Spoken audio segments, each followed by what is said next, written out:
The wagon stopped. The woman stepped down, hope shining in her eyes. Then Frank Dillard handed her a crumpled letter and rode away, leaving her there like unwanted cargo. Wyatt Collins watched from his fence as her dreams shattered in the dust. He didn't know her name yet, but he knew that look. The look of someone left behind by a world too cruel to care. What happened next would change both their lives forever. Stay with me till the end of this story, and comment what city you're watching from so I can see how far this tale has traveled. The sun hung merciless over Red Mesa, Texas, that Tuesday in late summer, the kind of heat that made the air shimmer and dance above the prairie grass like liquid silver.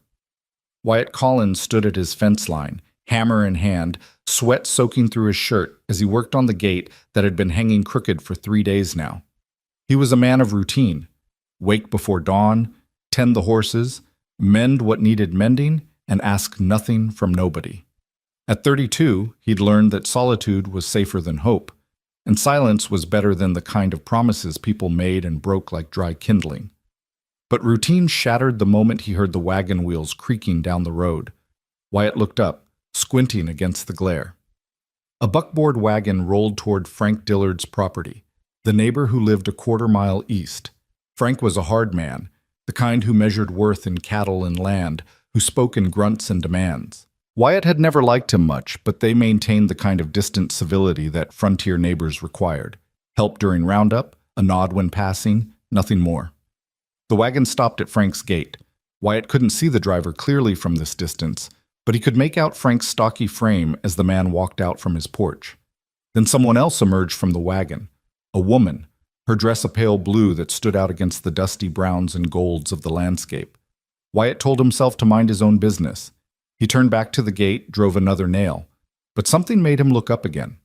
The woman was standing now, and even from 100 yards away, Wyatt could see her posture, straight-backed, hopeful, one hand smoothing down her dress like she wanted to make a good impression. She had a small trunk beside her, and she was smiling. Actually smiling, bright and nervous.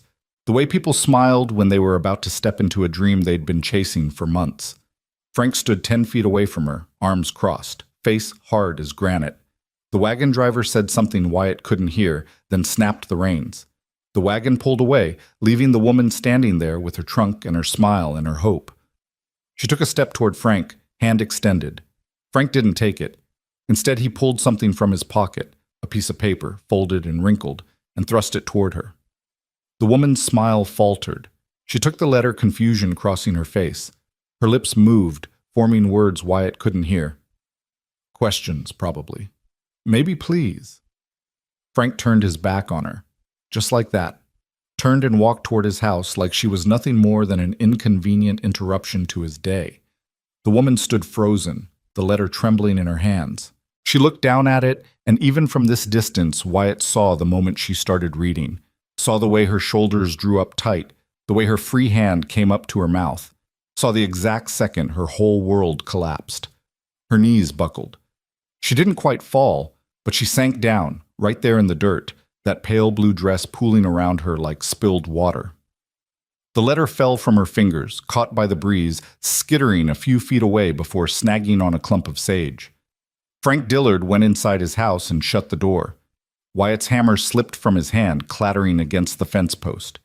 He'd seen a lot of hard things in his 32 years. He'd seen cattle die in winter freezes, seen good men broken by drought and debt, seen dreams dry up and blow away like topsoil in a dust storm. But there was something about this, about the casual cruelty of it, the way Frank had discarded this woman like she was defective merchandise, that made something hot and angry coil in Wyatt's chest. The woman sat there for what felt like hours, but was probably only minutes. Then she stood, slow and shaky, like a newborn calf learning its legs. She didn't go to Frank's door, didn't knock or call out or demand an explanation she clearly deserved. Instead, she bent down, picked up the letter, folded it carefully, and tucked it into the pocket of her dress. Then she started walking. Not toward the house, away from it, down the road, south, toward nothing and nowhere, under a sun that would kill her before nightfall if she didn't have water, if she didn't have shelter, if she didn't have sense enough to know that this land didn't forgive innocence. Wyatt watched her take 10 steps. 20. 30. He cursed under his breath, looked at his unfinished gate, looked at his house where a pot of coffee was probably burning on the stove, looked at the safe, simple, uncomplicated afternoon he'd planned. Then he strode to the barn and saddled his horse. The roan mare, Ginger, snorted as he cinched the girth tight, sensing his urgency. "I know, girl," he muttered. "I know. Ain't our business. But damned if I can just watch." He swung into the saddle and urged Ginger into a lope, closing the distance between his property and the walking woman.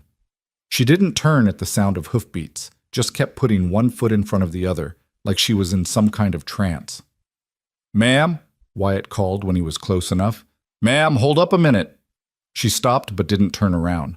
Her shoulders were set rigid, her head held high despite everything. Pride, Wyatt recognized. The kind of pride that was the last thing a person had when everything else was stripped away. He brought Ginger alongside her, then dismounted, holding the reins loose in one hand. Up close, he could see she was younger than he'd first thought. Maybe 25, with dark hair pinned up in a style that had probably been neat this morning, but was now coming loose in the heat. Her face was oval-shaped, with high cheekbones and eyes the color of storm clouds. Pretty, in a quiet way. But it was the set of her jaw that caught his attention, determined, even now, especially now. "Ma'am," he said again, gentler this time, "I don't mean to intrude, but you shouldn't be out here alone. Not with no water, no horse, no—" "I'm fine," she cut him off. Her voice was low, roughened by tears she was clearly refusing to shed. "Thank you for your concern, but I can manage." "Manage what exactly? It's 15 miles to the next town, and the sun ain't getting any cooler." She finally turned to look at him, and he saw the full weight of her dignity and her devastation all at once. "That's my concern, not yours, Mr. Collins, Wyatt Collins. I'm Frank's neighbor, West Property." He gestured vaguely behind them. Something shifted in her expression. A flicker of embarrassment, maybe, or fresh humiliation at being witnessed in her lowest moment by someone who knew Frank, who might think she deserved this somehow. "Miss," he prompted. She hesitated, then lifted her chin a fraction higher. "Bennett. Nora Bennett." "Miss Bennett." He touched the brim of his hat. "I saw what happened back there. Or enough of it anyway. And I'm telling you straight, you walk south in this heat with no provisions, you won't make it to sundown." "Perhaps that would be preferable," she said. So quietly, he almost didn't hear it. The words hit him like a fist to the gut. He studied her face, saw the tremor in her lips she was trying so hard to control, saw the way her hands were clenched so tight her knuckles had gone white. "No," he said firmly. "No, ma'am, it wouldn't be. Whatever happened, whatever Frank said or did—" He stopped himself, aware he was treading on ground that wasn't his to walk on. "Look, I got a cabin about 10 minutes' ride west. It ain't much, but there's a spare room, fresh water, and shade. You can rest there, figure out your next move. No strings, no expectations, just basic human decency." She laughed then, a bitter sound that had no humor in it. Human decency. Yes, I was promised a fair amount of that in the letters, Mr. Collins. Promises seem to be worth very little out here. "Can't argue with that," Wyatt admitted. "But my offer ain't a promise, it's just a fact. You need help, and I got the means to provide it. Simple as that." Nora looked away, blinking hard against the sun, or against tears, he couldn't tell which. "I can't accept charity from a stranger." "Ain't charity, it's neighborly. There's a difference." "Is there?" "Yes, ma'am. Charity's what you give someone you pity. Being neighborly's what you do because it's right, regardless of feelings." He paused, then added, "And because tomorrow I might be the one who needs help, and I'd hope someone would offer the same." She was quiet for a long moment, her gaze fixed on the horizon where heat waves made the distant hills look like they were breathing. Wyatt waited, giving her the space to make her own choice. He'd said his piece. Pushing harder would only drive her further into that pride that was keeping her spine straight. Finally, she looked at him again, and some of the hardness in her expression had cracked. "Just until I can arrange passage east," she said. "A day or two at most. I won't be a burden." "Never thought you would be, Miss Bennett." She nodded once, sharp and decisive, then walked back to where her trunk sat abandoned by Frank's gate. Wyatt followed, and when he lifted the trunk, heavier than it looked, packed with what he assumed was every earthly possession she had. She didn't protest, just watched with those storm-gray eyes as he secured it to the back of his saddle. "Can you ride?" he asked. "I can sit a horse if that's what you're asking." "Good enough." He mounted first, then extended his hand down to her.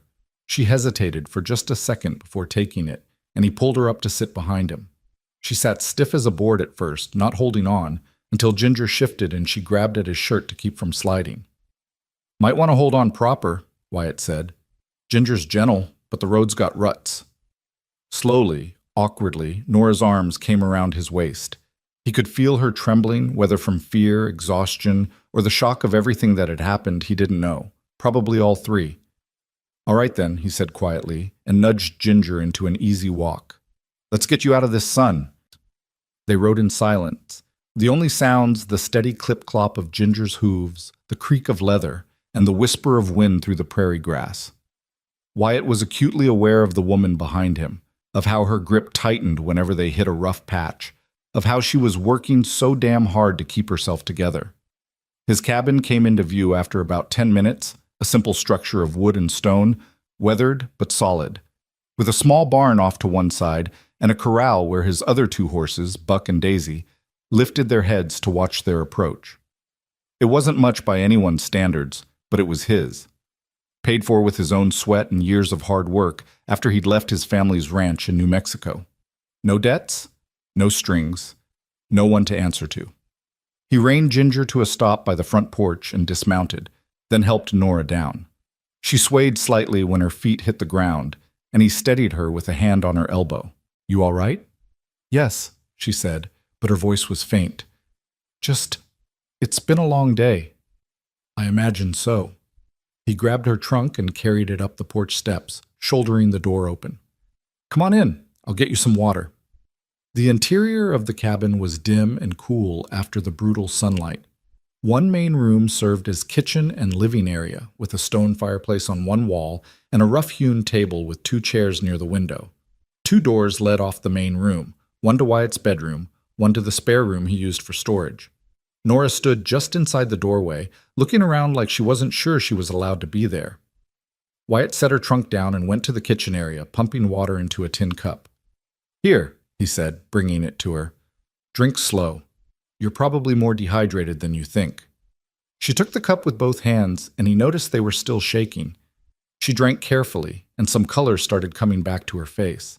"The spare room's through there," Wyatt said, nodding to the left-hand door. "Ain't fancy, just a bed and a chest of drawers. But it's clean, and the window catches the evening breeze. You can rest, clean up, whatever you need." Nora lowered the cup, looking at him with an expression he couldn't quite read. "Why are you doing this?" "Doing what?" "Helping me. You don't know me. For all you know, I could be—" She stopped, searching for words. "I could be trouble." Wyatt almost smiled at that. "Could be. But I got a fair sense of people, Miss Bennett, and trouble don't usually look like a woman who's just had her world pulled out from under her by a coward, too spineless to face her proper." Her eyes widened slightly. "You don't know what happened. Maybe there was a reason, Frank." "Don't care what the reason was," Wyatt interrupted, his voice harder than he intended. He took a breath, gentled his tone. "No excuse for treating a person that way.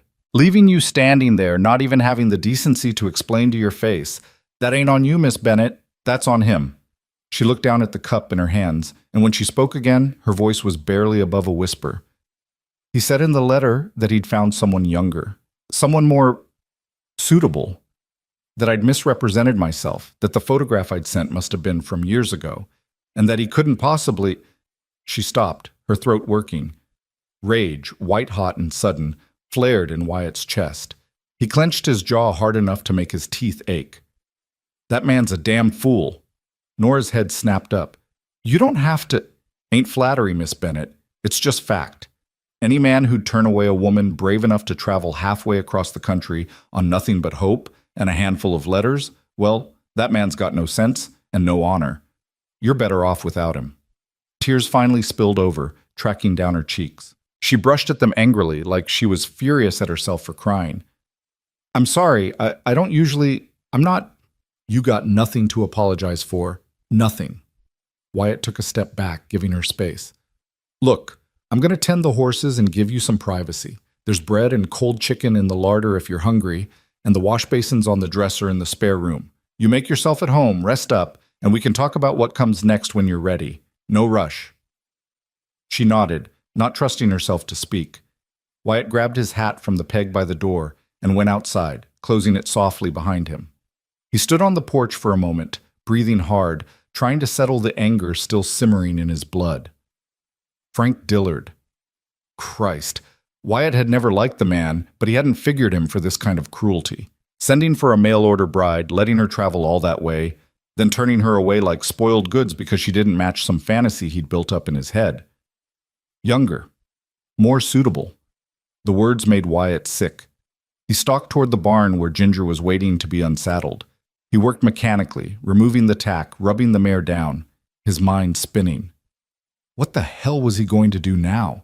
He'd acted on instinct, on basic human decency like he'd told Nora, but he hadn't thought beyond getting her out of the sun and somewhere safe. She'd said a day or two, just until she could arrange passage east. That seemed reasonable. He could manage a house guest for a couple of days, couldn't he? Keep his distance, make sure she had what she needed, and then she'd be gone and his life would go back to normal. Except even as he thought it, he knew it wasn't going to be that simple. Because he'd seen the look in her eyes when she'd said maybe walking into the desert would be preferable. He'd heard the exhaustion and defeat in her voice, seen how hard she was fighting just to keep standing. And something in him, something he'd thought he'd locked away years ago after Sarah had died, had woken up and taken notice. Not attraction, exactly. Or not just that. It was more like recognition. Like seeing someone standing in the same kind of darkness he'd once stood in, and knowing exactly how cold and lonely it was. He turned Ginger loose in the corral and leaned against the fence, watching his horses graze in the late afternoon light. Buck, the big bay gelding, came over and nosed at his pocket, looking for treats. "Ain't got nothing for you, boy," Wyatt murmured, scratching between the horse's ears. "Used up my good sense helping a stranger. Don't got much else to spare." Buck snorted and wandered off, unimpressed. Wyatt stayed there a while longer, watching the sun sink lower, painting the sky in shades of orange and pink. Inside the cabin, Nora Bennett was probably washing her face, unpacking her trunk, trying to piece together what was left of her dignity and her dreams. And he was out here. A man who'd sworn off complications, who'd built a life of careful solitude, wondering how the hell he'd ended up responsible for a woman who looked at him with storm cloud eyes, and thanked him for basic human decency like it was some rare and precious gift. When he finally went back inside, the cabin was quiet. The spare room door was closed. Wyatt moved quietly around the kitchen, stoking the fire in the stove, putting coffee on to boil. He found the bread he'd mentioned and sliced some, laid out the cold chicken from yesterday's dinner. He was just setting plates on the table when the spare room door opened. Nora emerged looking slightly more composed. She'd unpinned her hair and braided it simply down her back, and she'd changed into a simpler dress, calico instead of the pale blue. Her face was clean, her eyes still red-rimmed but dry. "I hope you don't mind," she said, gesturing to the dress. "I needed to change, and I thought—" "You don't need to explain," Wyatt said. "This is your space for as long as you need it. I made some supper, if you're hungry." She looked at the table, at the simple meal laid out, and something softened in her expression.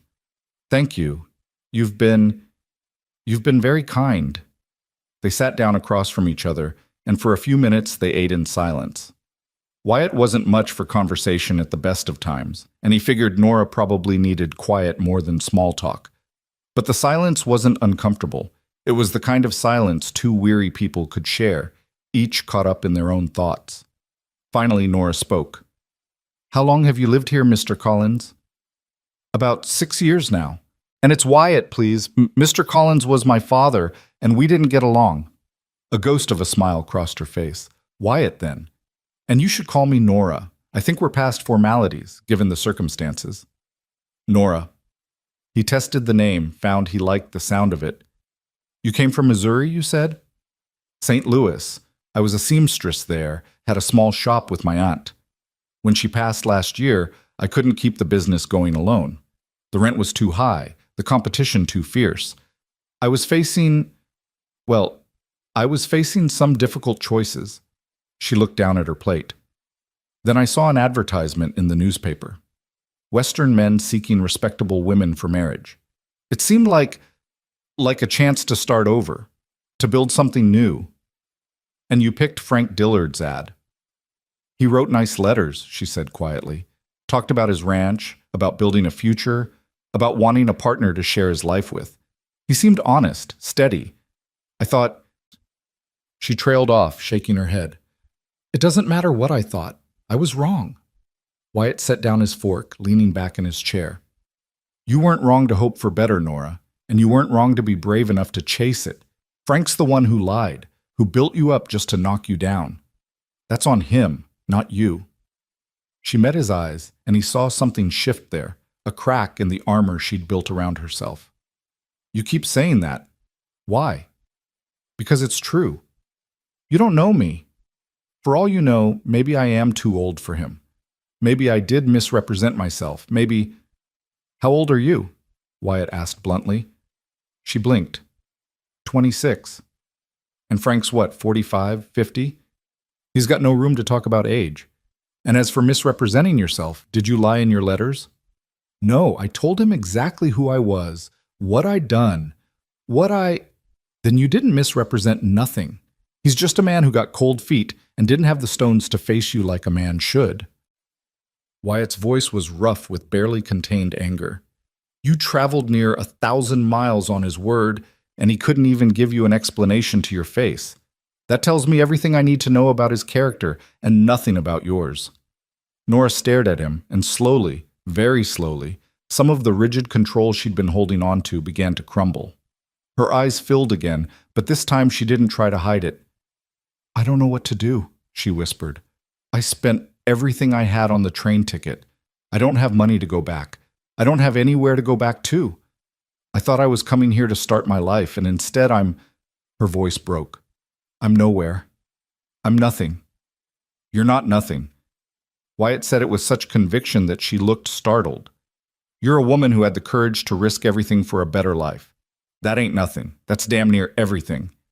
She pressed her hands to her face, shoulders shaking with silent sobs.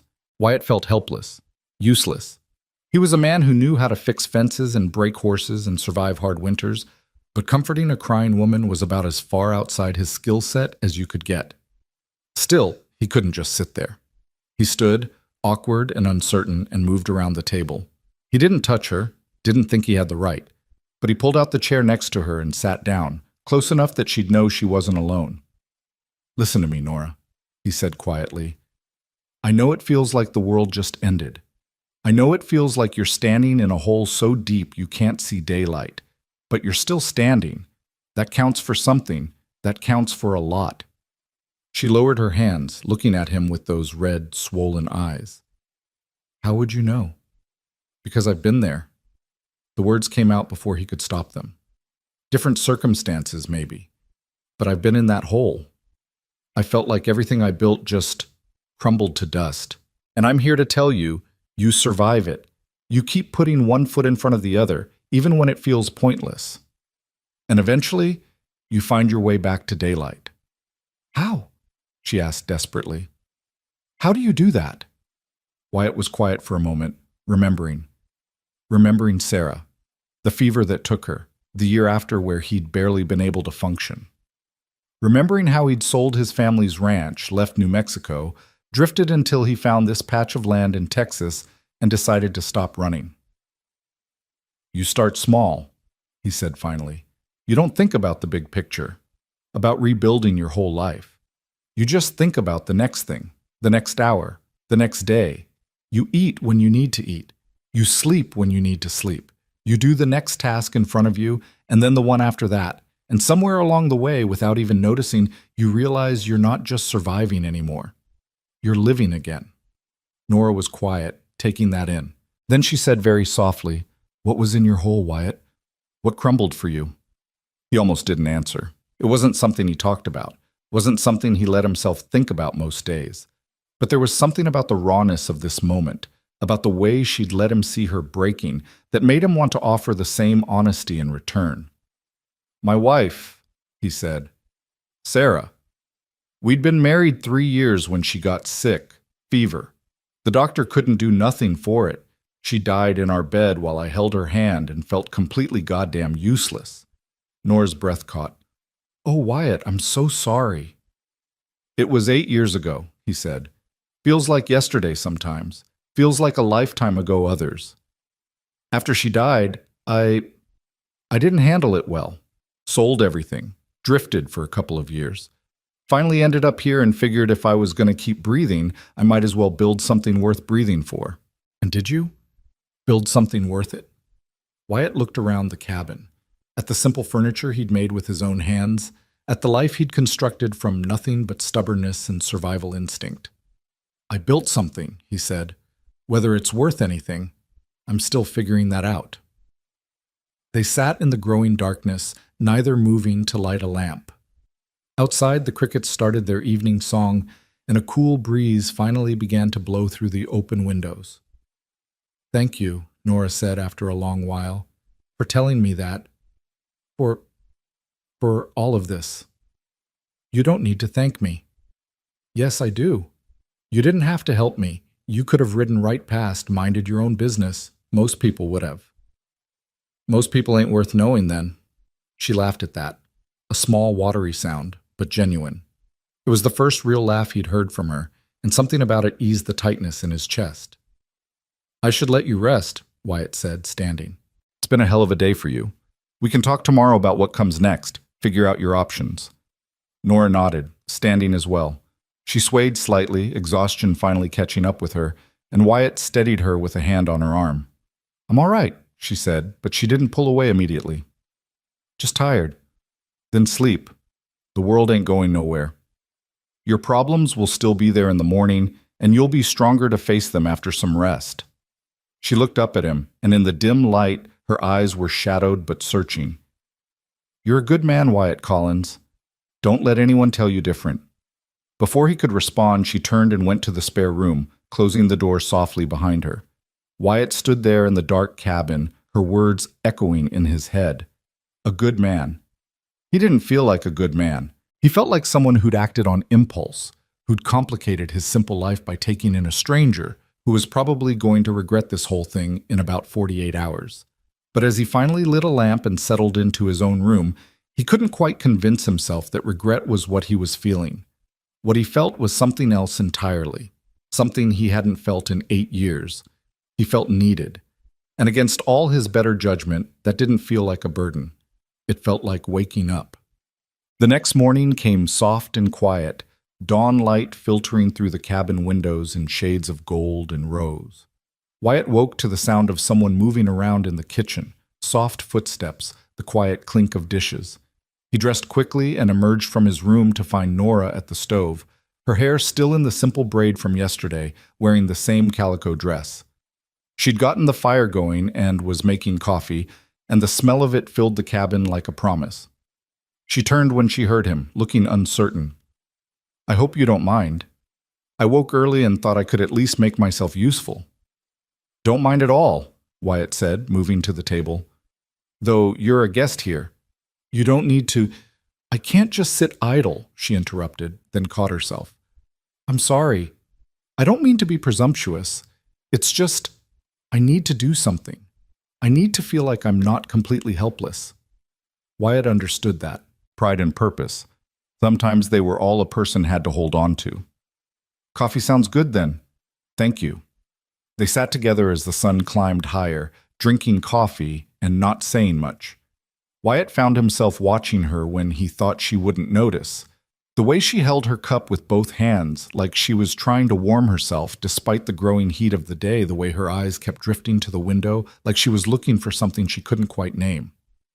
I've been thinking, Nora said finally, setting down her cup, about what you said last night, about taking things small, one step at a time. And I think my first step needs to be finding work. Some way to earn passage back east, or at least to another town where I might have better prospects. She met his eyes, her jaw set with determination. I won't impose on your hospitality longer than absolutely necessary. A few days at most, just until I can figure out where to go from here. Wyatt nodded slowly. What kind of work you looking for? I'm a seamstress, like I said, a good one. But I don't know if there's much call for that out here. I can cook, clean, mend. I'm willing to do whatever needs doing. Red Mesa ain't much of a town, Wyatt said honestly. General store, saloon, church, handful of houses. Don't know that they'd have much in the way of seamstress work. But I could take you in tomorrow, ask around. Someone might need help.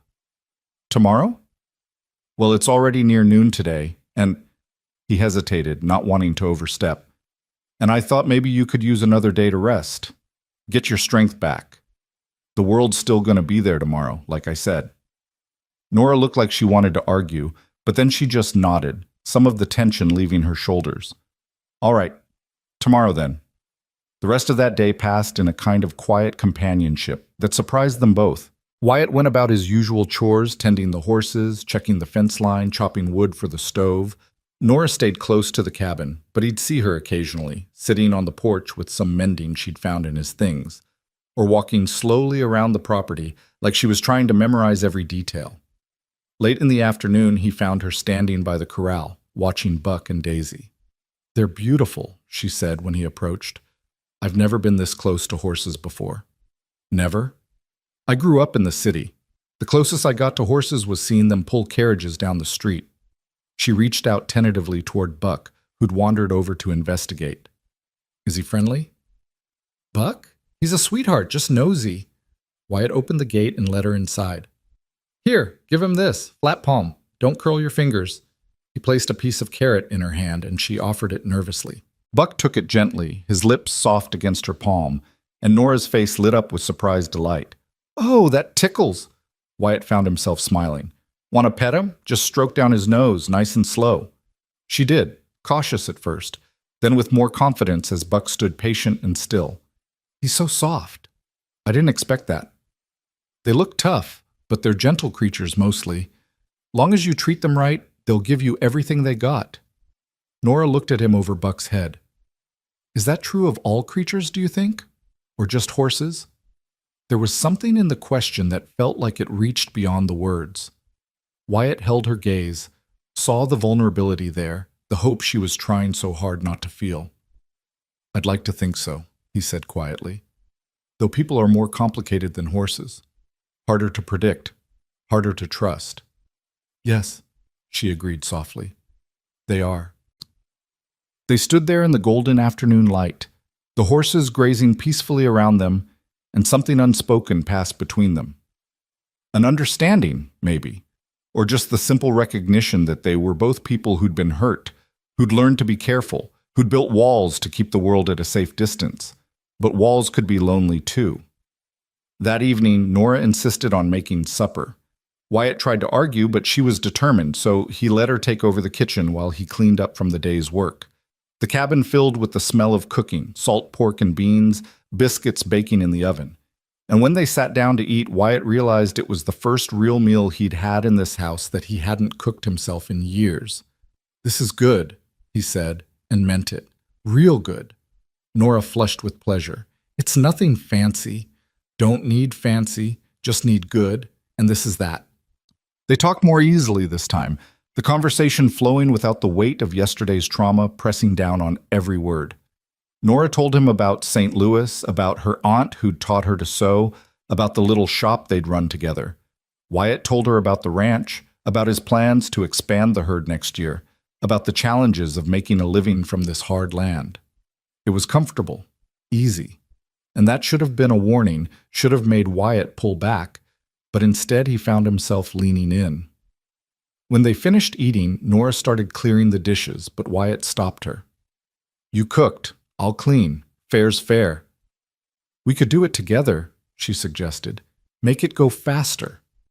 So they did, working side by side in the small kitchen. Nora washed, Wyatt dried, and they fell into a rhythm that felt natural, like they'd been doing this for years instead of hours. "Can I ask you something?" Nora said as she handed him a plate. "Sure." "Yesterday when you found me, why did you really stop? You said it was human decency, being neighborly, but..." She paused, searching for words. "There was something else, wasn't there? Something that made you help me when you could have just ridden past." Wyatt was quiet for a moment, drying the plate slowly. "You really want to know?" "I do." It was the way you stood up, he said finally. After Frank left you there, after you read that letter and your whole world fell apart, you still stood up. You didn't beg. You didn't go pounding on his door demanding answers you deserved. You just stood up and started walking. There was dignity in that, strength, and I guess I couldn't stand the thought of watching that strength get swallowed up by this land, because some coward couldn't see what he had standing right in front of him. Nora had stopped washing, her hands still in the water. She was looking at him with an expression he couldn't quite read. Surprise, maybe, or something deeper. You saw all that in a few moments? She asked. Didn't need more than a few moments. Some things, you just know. She turned back to the dishes, but her hands were trembling slightly.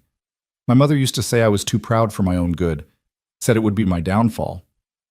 Pride ain't a bad thing, long as it don't make you stupid. Your kind of pride, the kind that keeps you standing when everything's telling you to fall, that's worth having. Even when it leaves you alone? The question hung in the air between them, heavy with meaning. Wyatt set down the dish and the towel, turning to face her fully. Being alone ain't the same as being lonely, Nora. I've been alone 8 years, and most days I'm fine with that. But lonely, that's different. That's what happens when you're surrounded by people who don't see you, who don't know you, who don't give a damn about the person you really are. He paused. Frank left you alone on that road. But I'd bet my ranch you were lonelier in those letters he wrote you, pretending to be someone he wasn't, than you've ever been standing on your own 2 feet being exactly who you are. A tear slipped down her cheek. She didn't brush it away this time. How do you do that? Do what? Say exactly what I need to hear, even when I didn't know I needed to hear it. Wyatt shrugged, uncomfortable with the praise. Just saying what's true. She dried her hands on her apron and turned to face him fully.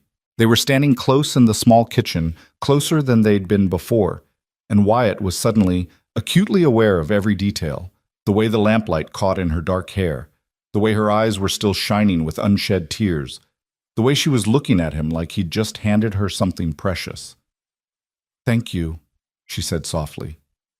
For everything, for stopping, for bringing me here, for making me feel like maybe I'm not as broken as I thought I was. You're not broken, Nora. You're just hurt. There's a difference. Is there? It doesn't feel like it right now. There is. Broken things can't be fixed. Hurt things heal. Given time and the right care, they heal just fine.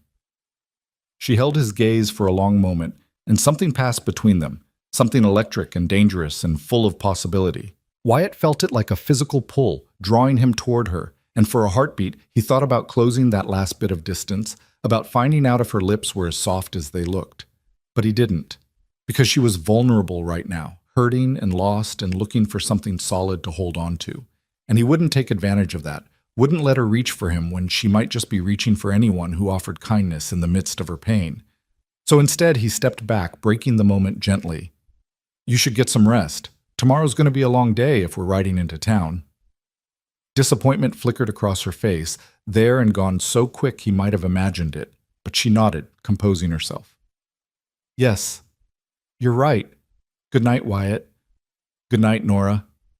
She went to her room, and Wyatt stood in the kitchen for a long time after, staring at nothing, trying to convince himself he'd done the right thing, trying to ignore the part of him that whispered he was a damned fool. Morning came too early, and not early enough.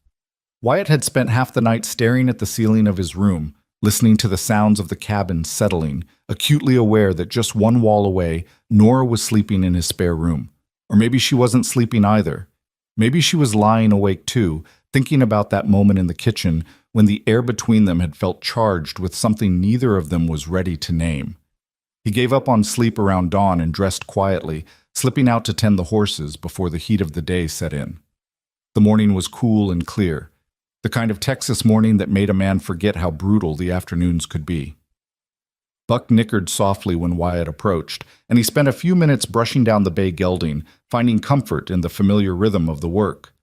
Getting complicated in there, boy, he murmured to the horse. Woman shows up out of nowhere, turns my whole routine upside down, and now I'm supposed to take her into town and help her leave. Smart thing would be to keep my distance, let her go her own way. Smart thing would be to remember that caring about people just leads to hurt. Buck snorted and bumped his nose against Wyatt's chest, as if to say that being smart was overrated. Yeah, well, you would say that. You're a horse. You don't know nothing about. About what? Wyatt spun around to find Nora standing at the corral fence, wrapped in a shawl against the morning chill. Her hair was loose around her shoulders, and in the early light, she looked younger somehow, less burdened. Didn't hear you come out, Wyatt said, feeling caught. I'm sorry. I didn't mean to startle you. I woke up and heard you out here, and I thought. She trailed off, looking uncertain. I can go back inside if you want to be alone. No, it's fine. Just talking to Buck here. He's a good listener, doesn't talk back. A small smile touched Nora's lips. What were you telling him? Wyatt felt heat creep up the back of his neck. Nothing important, just thinking out loud. She didn't press, just came through the gate when he opened it for her and walked over to where Daisy stood munching hay. They really are beautiful. I think I could watch them all day and never get tired of it. They're good company, honest company. A horse don't pretend to be something it ain't. Unlike people. Yeah, unlike people. They stood in comfortable silence for a while, watching the sun climb higher, painting the prairie in shades of gold and amber. Finally, Nora spoke, her voice soft but steady. I've been thinking about what you said last night, about being hurt versus being broken. And I think you're right. I'm not broken. I'm angry. That's what I realized lying awake last night. I'm so angry I can barely breathe sometimes. Wyatt turned to look at her. Angry at Frank? At Frank? At myself? At the whole world for making it so hard for a woman to have choices, to have a life that's her own. Her hands tightened on the fence rail. Do you know what it's like to feel like your only options are to marry a stranger or starve? To know that everything you worked for, everything you built, can be taken away because you don't have a man's name attached to yours? No, Wyatt said honestly. I can't know what that's like. But I can see it ain't fair. I can see it ain't right. Frank's letter said I misrepresented myself. But the truth is, he misrepresented the world. He made it sound like out here, a woman could be a partner, could be valued for more than just being young and pretty and available. But it's the same everywhere, isn't it? Just packaged differently. The bitterness in her voice cut deep. Wyatt wanted to argue, to tell her she was wrong, that not all men were like Frank, that there were good people who valued character over appearance. But he also knew that his words, no matter how sincere, couldn't change what she'd experienced, couldn't undo the betrayal she'd suffered. Maybe it is the same everywhere, he said finally. Or maybe you just had the misfortune of meeting the wrong person first. Either way, you got a right to be angry. Just don't let it turn you hard, Nora. Don't let it make you stop believing that somewhere out there, there's something better waiting. She looked at him, really looked at him, and he saw the question in her eyes before she asked it. Do you still believe that? After losing your wife, after everything you've been through, do you still believe there's something better waiting? Wyatt opened his mouth to give her some platitude, some easy answer that would comfort without revealing too much. But standing there in the morning light with this woman who'd been nothing but honest with him, he found he couldn't lie. I don't know, he admitted. Most days I think I'm content with what I got. This land, these horses, the work. It's enough. It's safe. But then sometimes, he stopped, struggling to find the words. Sometimes I wonder if I'm just hiding, if I'm calling it peace when it's really just emptiness with better lighting. Nora's expression softened. You're not empty, Wyatt. You're one of the fullest people I've ever met. You're just careful. There's a difference. Is there? Yes. Empty people don't notice when someone's hurting. They don't stop to help strangers. They don't say the exact right thing at the exact right time. You're not empty. You're just protecting something precious. Yourself, your heart. I understand that. I think I'm going to have to learn to do the same. Something about the sadness in her voice when she said it made Wyatt's chest tighten. The thought of this woman, who'd been brave enough to cross half a country chasing hope, closing herself off, building walls, becoming someone careful and guarded. It felt wrong. Like watching a wildflower try to turn itself into stone. Don't, he said, more forcefully than he intended. Don't do that. Don't let what Frank did change who you are. How can it not? How can I ever trust my own judgment again? I thought I knew him from his letters. I thought I was making a smart choice, a safe choice. And I was completely, utterly wrong. If I can't trust myself to know the difference between a good man and a liar, then what hope do I have?"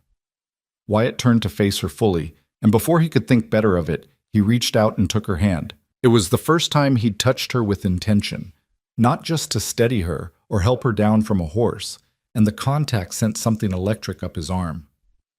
"You listen to me, Nora Bennett. Frank didn't fool you because you're stupid or naive.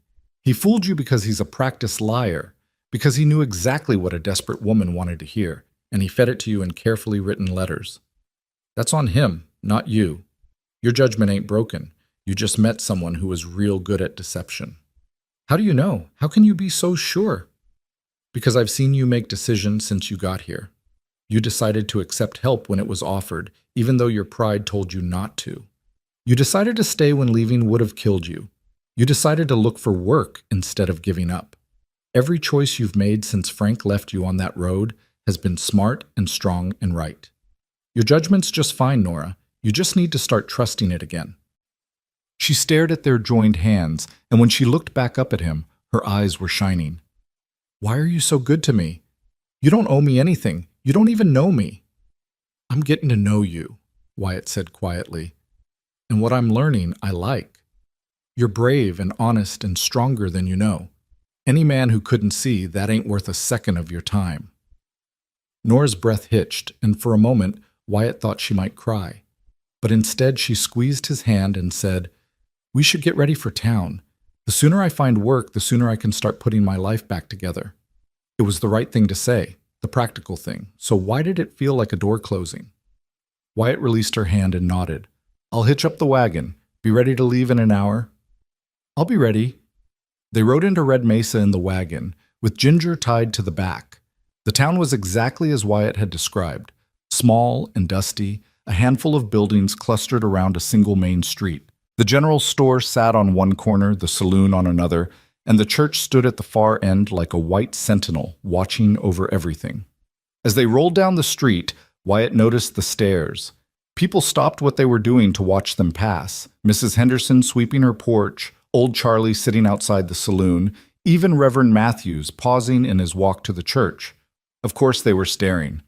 Wyatt Collins, who came to town once a month for supplies and otherwise kept to himself, was suddenly riding in with an unknown woman sitting beside him. The gossip would be spreading before they even stopped the wagon. "They're all looking at us," Nora said quietly, her hands twisted in her lap. "Small town. Not much happens here. We're the most interesting thing they've seen in weeks. Should I be worried?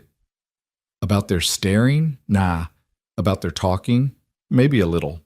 But talk's just noise, Nora. It can't hurt you unless you let it." He pulled the wagon to a stop in front of the general store and helped Nora down. The proprietor, Samuel Yates, was standing in the doorway, arms crossed, watching them with undisguised curiosity. "Wyatt," Samuel said by way of greeting, "didn't expect to see you till next week. Got some business in town. This is Miss Nora Bennett. She's looking for work. Thought you might know if anyone's hiring." Samuel's eyes slid to Nora, assessing. "What kind of work you looking for, miss?" Nora lifted her chin, and Wyatt recognized that gesture, the pride that kept her standing. "I'm a seamstress by trade, but I'm willing to do whatever needs doing. Cooking, cleaning, mending. I'm a hard worker and honest." "A seamstress, huh?" Samuel scratched his chin. "Don't get much call for that here. Most folks make do with what they got. But," he paused, considering, "Martha Jenkins over at the boarding house could use some help. Her arthritis has been acting up something fierce. Can't manage all the washing and cooking like she used to." "The boarding house," Nora repeated, looking at Wyatt. "Is it far?" "2 streets over. I can take you there." "I'd appreciate that, Mr. Yates." "Thank you." Samuel nodded, but his eyes were sharp with questions he wasn't asking. "She's staying with you, Wyatt?" And there it was. The question that would determine how this town saw Nora, how they treated her, whether they'd even consider giving her work. Wyatt felt Nora tense beside him, felt the weight of the moment. He could lie, could say she was a cousin visiting, could spin some story that would protect her reputation. But lies had brought Nora here in the first place, and he wouldn't add to that burden. "She's a guest in my home temporarily," Wyatt said, his voice carrying a note of steel. "She came out here on false pretenses, got left high and dry by a man who ain't worth naming. I'm helping her get on her feet. Anyone got a problem with that can take it up with me directly." Samuel's eyebrows shot up, and Wyatt saw the exact moment the storekeeper made his decision about what kind of woman Nora was, what kind of situation this was. To his credit, Samuel just nodded slowly. "No problem here, Wyatt, just making conversation. You take Miss Bennett over to Martha's. I'll let her know you're coming." As they walked back to the wagon, Nora was silent. Wyatt helped her up, then climbed up beside her, very aware of the eyes still following them. "You shouldn't have said that," Nora said once they were moving again. "You shouldn't have made it sound like there's something improper happening. Your reputation—" "My reputation can handle it. Question is, can yours? Because I won't lie about you, Nora. I won't make up some story to make you more palatable to people who don't know the first thing about you. You deserve better than that." "I deserve—" She laughed, a bitter sound. "Wyatt, I don't think you understand how this works. A woman's reputation is everything. Without it, I'm nothing. No one will hire me, no one will help me. You just told the biggest gossip in town that I'm staying with you, unmarried, unchaperoned. Do you know what that makes me in their eyes? Makes you a woman who needed help and got it. Anyone who thinks different ain't worth concerning yourself with." Easy for you to say. You're a man. Your reputation doesn't hinge on where you sleep or who you talk to or whether you smile too much or not enough. Mine does, and you just— She pressed her hands to her face. "I need to find work, Wyatt. I need to earn money to leave, and you just made that so much harder." Guilt twisted in Wyatt's gut. She was right. He knew she was right. He'd let his anger at Frank, at the unfairness of it all, at the way this town would judge her, get in the way of what she actually needed. "I'm sorry," he said. "You're right. I should have thought before I spoke. Should have asked you what you wanted me to say. It's done now. We'll just have to hope that Martha Jenkins is either deaf or doesn't care about gossip." Martha Jenkins turned out to be neither deaf nor unconcerned about gossip, but she was desperate. The boarding house was a 2-story building that had seen better days, paint peeling, porch sagging, but still standing proud. Martha herself was a woman in her 60s, gray-haired and sharp-eyed, with hands so twisted by arthritis they looked like gnarled tree roots. She listened to Nora's pitch with pursed lips, her gaze traveling from Nora's face to Wyatt standing behind her, then back again. "So you're the woman Frank Dillard sent for," Martha said bluntly. "Heard about that. Heard he took one look at you and sent you packing." Nora's back went rigid, but her voice stayed steady. "Yes, ma'am, that's what happened. And now you're staying with Wyatt Collins." "Temporarily, just until I can earn enough to move on." Martha snorted. "Temporarily, right. And I suppose nothing improper is happening out there." "Ma'am," Wyatt started, but Nora cut him off. "What happens or doesn't happen at Mr. Collins' home is between him, me, and God," Nora said, and there was steel in her voice now. "But since you're asking directly, I'll answer directly. Mr. Collins has been nothing but a gentleman. He gave me shelter when I had none, food when I was hungry, and kindness when the world had shown me nothing but cruelty. If you want to judge that, go ahead. But know that your judgment says more about you than it does about me." Martha's eyes widened, and for a moment the boarding house fell silent. Then, unexpectedly, the older woman laughed. "Got some spine, don't you? Good. You'll need it working here. I got 8 rooms, 6 of them occupied by miners and railroad workers who think cleaning up after themselves is women's work. I need someone who can cook 3 meals a day, keep the rooms clean, do the washing, and not take any guff from men who think being rough gives them the right to be rude. Pay's not great, room, board, and $2 a week, but it's honest work."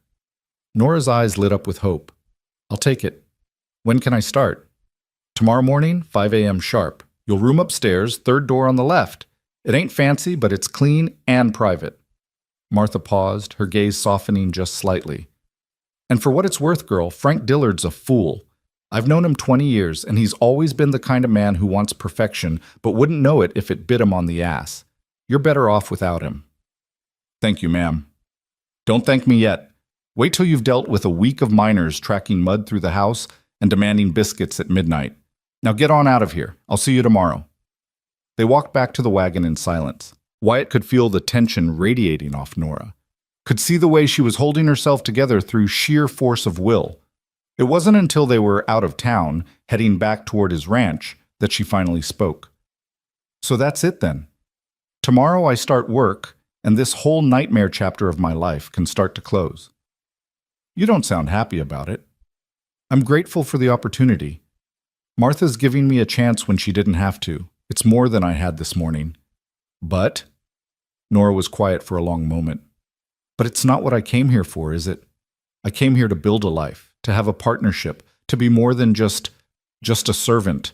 And now I'm going to be cleaning up after miners and cooking meals for strangers, saving pennies until I can afford to leave and start over somewhere else.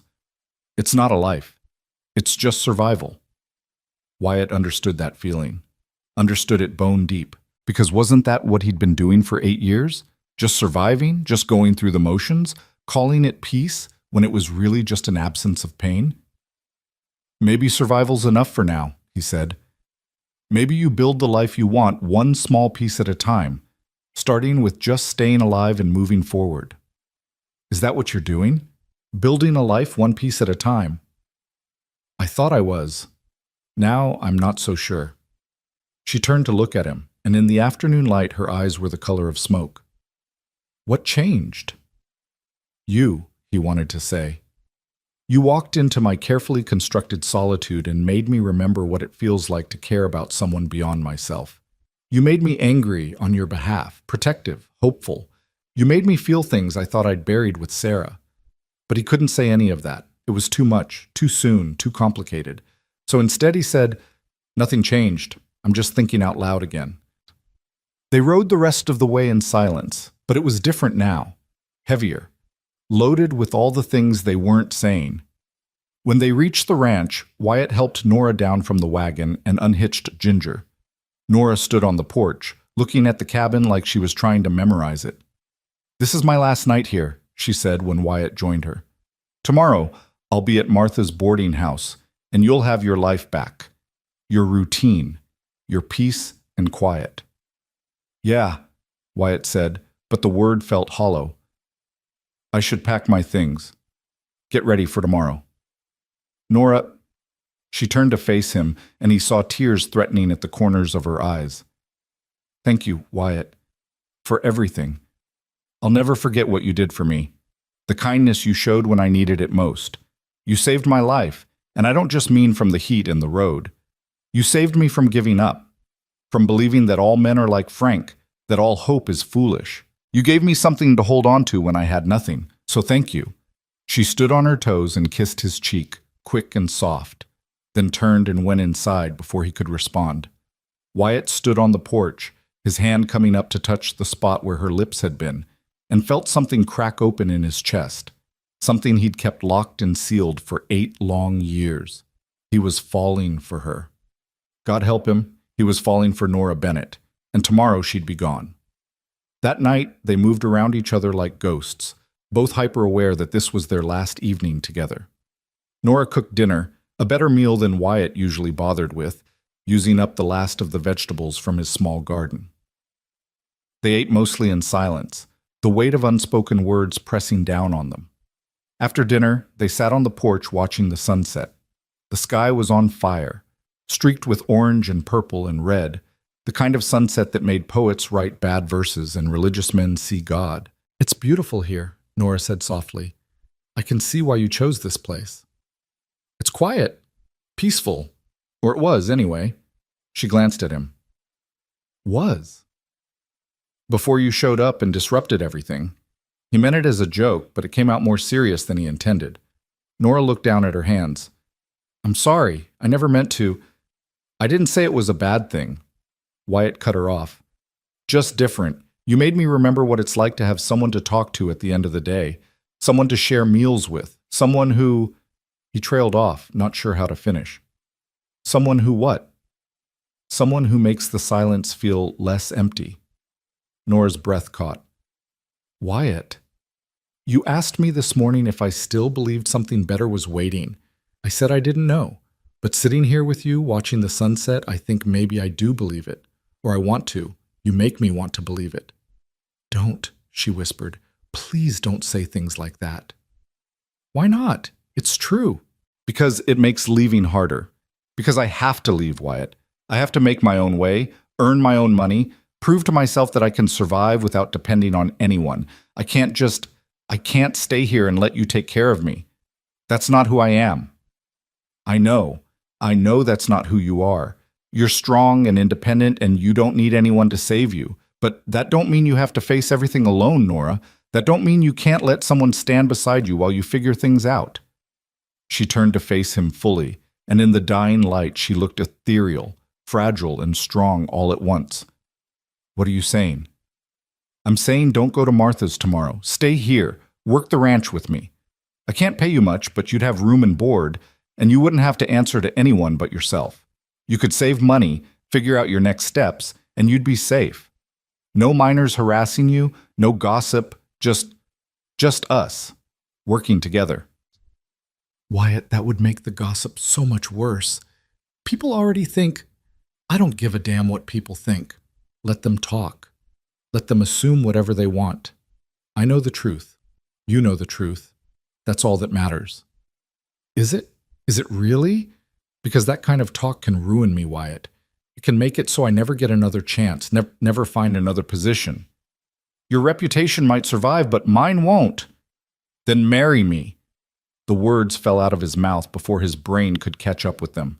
They hung in the air between them, shocking them both into silence. What? Nora's voice was barely a whisper. Wyatt's heart was pounding so hard he thought it might break through his ribs. What the hell had he just done? But as he looked at Nora's stunned face, as he felt the rightness of it settle into his bones, he realized he meant it. He actually meant it. Marry me, he said again, steadier this time. Not because you need saving, not because you don't have other options, but because these past few days, having you here, getting to know you, it's woken something up in me I thought was dead. You make me laugh, you make me think, you make me want to be better than I am. And I know it's fast, I know it's crazy, but I also know that sometimes you just recognize something when it's standing right in front of you. And I recognize you, Nora. I recognize what we could be together. Tears were streaming down Nora's face now. Wyatt, you can't. We barely know each other. A few days ago, I was promised to another man. I can't just... I'm not Frank. I won't write you pretty lies or make promises I can't keep. What I'm offering is real. A partnership. A life we build together, on our own terms. You want to work? Work beside me. You want independence? Have it. You want a say in every decision, every plan, every dream? It's yours. I'm not asking you to be some perfect vision of a wife. I'm asking you to be exactly who you are, right here, with me. You don't know who I am. Not really. You know who I've been for 3 days, but I know enough. I know you're brave enough to cross the country for a chance at something better. I know you're strong enough to stand up when everything tries to knock you down. I know you're honest and kind and you see people, really see them. You saw me, Nora. In just 3 days, you saw me clearer than anyone has in 8 years. That's not nothing. That's everything.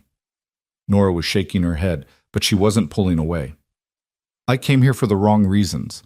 I came here because I was desperate and scared and I thought marriage was my only option. I can't make the same mistake twice. I can't. This ain't the same. You know it ain't. Frank was a stranger with pretty words. I'm just a man who's asking you to take a chance on something real. On someone who sees you and values you and wants to build a life where we both get to be free. Where we both get to be whole. Free, she repeated, and her voice broke on the word. How can I be free if I'm tied to another man, another set of expectations, another... Because I'm offering you a choice, Nora. Right now, right here. No pressure, no demands. Just a question. Stay with me. Build something with me. Let me stand beside you while you become whoever you want to be. And if someday you decide you want to leave, if you decide this ain't what you want, then I'll help you go. No bitterness, no recriminations, just respect for the time we had and hope that you find what you're looking for. She stared at him, tears still falling, and Wyatt could see the war raging inside her, fear and hope, doubt and desire, the need to protect herself warring with the need to believe in something again. I'm scared, she whispered.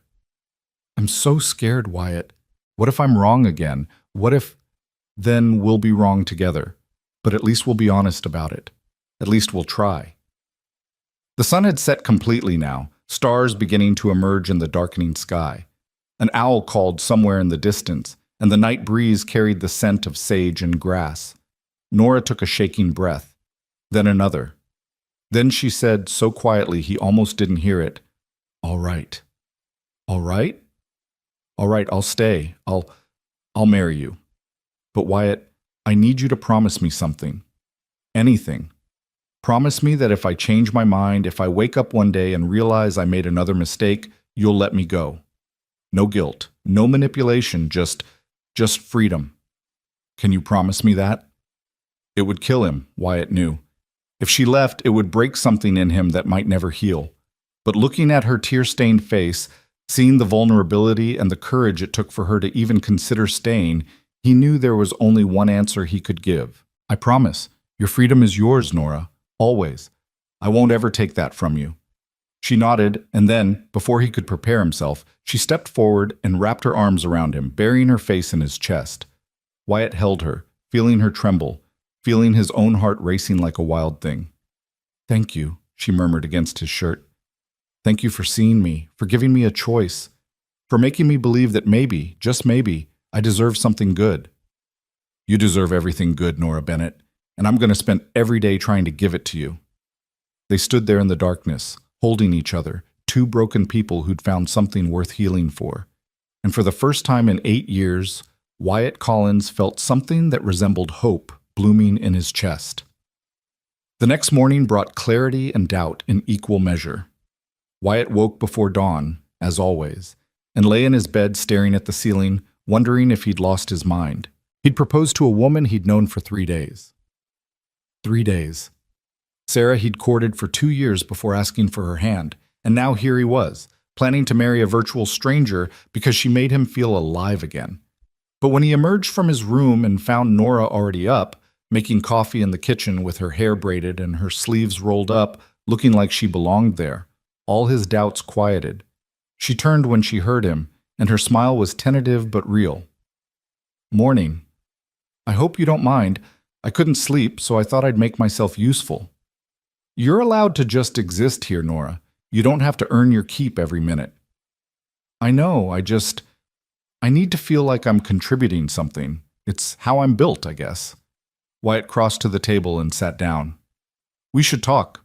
About yesterday. About what happens next." Nora poured 2 cups of coffee and joined him. "I've been thinking about that all night, about what I agreed to. And Wyatt, I don't want you to think I'm not grateful, because I am. But I also need to be honest with you." His stomach dropped. "You changed your mind." "No. Not about staying, not about trying this, but I need you to understand something. I don't love you." The word should have stung, but Wyatt found himself nodding. "I know. And I don't know if I can. Love you, I mean. Not right now, maybe not for a long time. I'm still so angry at Frank, still so hurt and confused, and I don't trust my own feelings. Everything's all tangled up inside me, and I can't—" "Nora, stop." Wyatt reached across the table and took her hand. "I don't expect you to love me. Hell, I'm not even sure what I feel for you is love. Maybe it is. Maybe it's just loneliness and attraction and the fact that you make me laugh. I don't know. But here's what I do know. We don't have to figure it all out right now. We can take this slow. Build something real from the ground up. No expectations, no pressure, just 2 people trying to make something good out of a bad situation." "You really mean that?" "I do. Look, my proposal yesterday wasn't romantic. It was practical. You need a home and a name that'll protect you from gossip. I need someone to remind me I'm alive. That seems like a fair trade to me. If love comes later, if we find something deeper along the way, then we'll be lucky. And if we don't, if we just end up being good partners and friends, then that's still more than most people get." Nora's eyes searched his face. "You're a strange man, Wyatt Collins.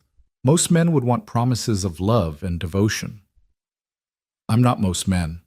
And I've learned that promises don't mean much when they're based on fantasy. Better to start with honesty and see where it takes us. She squeezed his hand. All right then. Honesty. I can do that. So here's my first honest thing. I'm terrified. Of this, of you, of what happens if I stay and it all falls apart. But I'm more terrified of spending the rest of my life wondering, what if? So I'm staying. Not because I love you, but because I want to see who I could become here, with you. Is that enough? It's more than enough, Wyatt said, and meant it. It's everything. They spent the rest of the morning talking through practicalities. They'd go into town that afternoon and see Reverend Matthews about getting married. Quiet, simple, no fuss. Nora would send word to Martha Jenkins that she wouldn't be taking the position, and they'd face whatever gossip came together. People are going to talk, Nora warned as they hitched up the wagon. They're going to say, I'm desperate, that you're a fool, that this is bound to fail. Let them say whatever they want. We know the truth. And what's the truth, Wyatt?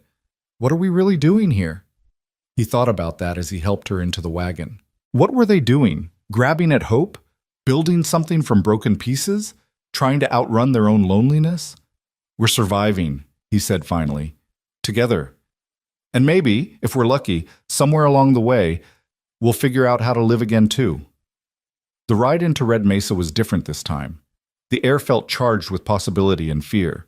Nora sat close beside him, not quite touching, but near enough that Wyatt could feel her warmth, and he found himself acutely aware of every breath she took, every small movement she made.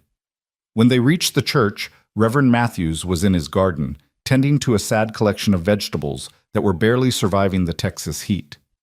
Wyatt, the Reverend called out, straightening up with obvious relief at the interruption. Didn't expect to see you today. And Miss Bennett, isn't it? Samuel mentioned you were looking for work. Change of plans, Reverend, Wyatt said, helping Nora down. We'd like to get married. Today, if possible. Reverend Matthews' eyebrows shot up so high they nearly disappeared into his hairline. Married! Today! You too! Yes, sir. Son, you do know that marriage is a sacred covenant, not to be entered into lightly. You've known this woman for what, a few days?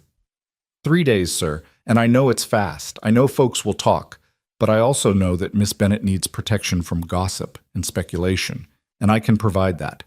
We're both going into this with clear eyes and honest intentions. That's more than a lot of marriages start with. The Reverend looked between them, his expression skeptical. Miss Bennett, is this what you want? Because if you're being pressured in any way— I'm not being pressured, Reverend, Nora said firmly. Mr. Collins has been nothing but honorable. This is my choice. And you understand what you're agreeing to? That marriage is permanent, that divorce is— Reverend Matthews, Wyatt interrupted, his voice carrying a note of warning. We understand what marriage is. We're asking for your blessing and your service, not a lecture on commitment. Will you marry us or not? The Reverend was quiet for a long moment, his eyes moving between them. Then he sighed. I'll marry you, but not today. I'll need to post banns, make it proper. Give you time to make sure this is really what you want. 2 weeks. Come back in 2 weeks, and if you're both still of the same mind, I'll perform the ceremony. 2 weeks. It was longer than Wyatt wanted to wait, but he could see the wisdom in it. Time to be sure. Time for Nora to back out if she needed to. Time to prove to themselves and the town that this was real. 2 weeks then, Wyatt agreed. Thank you, Reverend. As they walked back to the wagon, Nora was quiet. Wyatt could practically hear her thinking, could see the doubt creeping back in. Having second thoughts? He asked. Constant second thoughts, she admitted. But I'm trying to remember what you said about taking it one step at a time. Right now, the next step is 2 weeks of— what, exactly? Playing house? Pretending we're something we're not? Or figuring out what we actually are, Wyatt suggested. 2 weeks to get to know each other better, to see if we can actually stand living together, to build something real before we make it official. And if we can't? If we realize in 2 weeks that this is a terrible idea? Then we call it off. No harm done. Well, except to my pride, but I'll survive. She laughed at that, a real laugh, and something loosened in Wyatt's chest. They were going to be okay, maybe not in the way either of them had expected, but okay nonetheless. The 2 weeks that followed were unlike anything Wyatt had experienced. Having Nora in his home, knowing she was staying, changed everything. They fell into a routine, Wyatt handling the outside work, Nora taking over the house and garden. But it wasn't rigid. Often, Nora would come out to help with the horses, and Wyatt found himself in the kitchen more, drawn by the smell of whatever she was cooking, by the simple pleasure of her company. They talked. God, how they talked. About everything and nothing. Nora told him about growing up in St. Louis, about her parents who'd died when she was young, about the aunt who'd raised her and taught her to sew. Wyatt told her about his childhood in New Mexico, about his father's ranch, about Sarah and the life they'd almost had. "Do you still love her?" Nora asked one evening as they sat on the porch. It was their routine now, watching the sunset together, sharing the quiet. "I'll always love who she was," Wyatt said carefully. "But sometimes I wonder if I'm holding on to a memory more than a person. If I've made her into something perfect in my head because it's easier than accepting that she was human, that we probably would have had hard times and disagreements and all the messy parts of a real marriage." "That's very honest of you." "You asked for honesty. That's what we're building here, right? Something real. Can't do that with pretty lies." Nora was quiet for a moment. "Can I tell you something? Something I haven't told anyone?" "Of course." "I'm relieved. About Frank rejecting me. Is that terrible?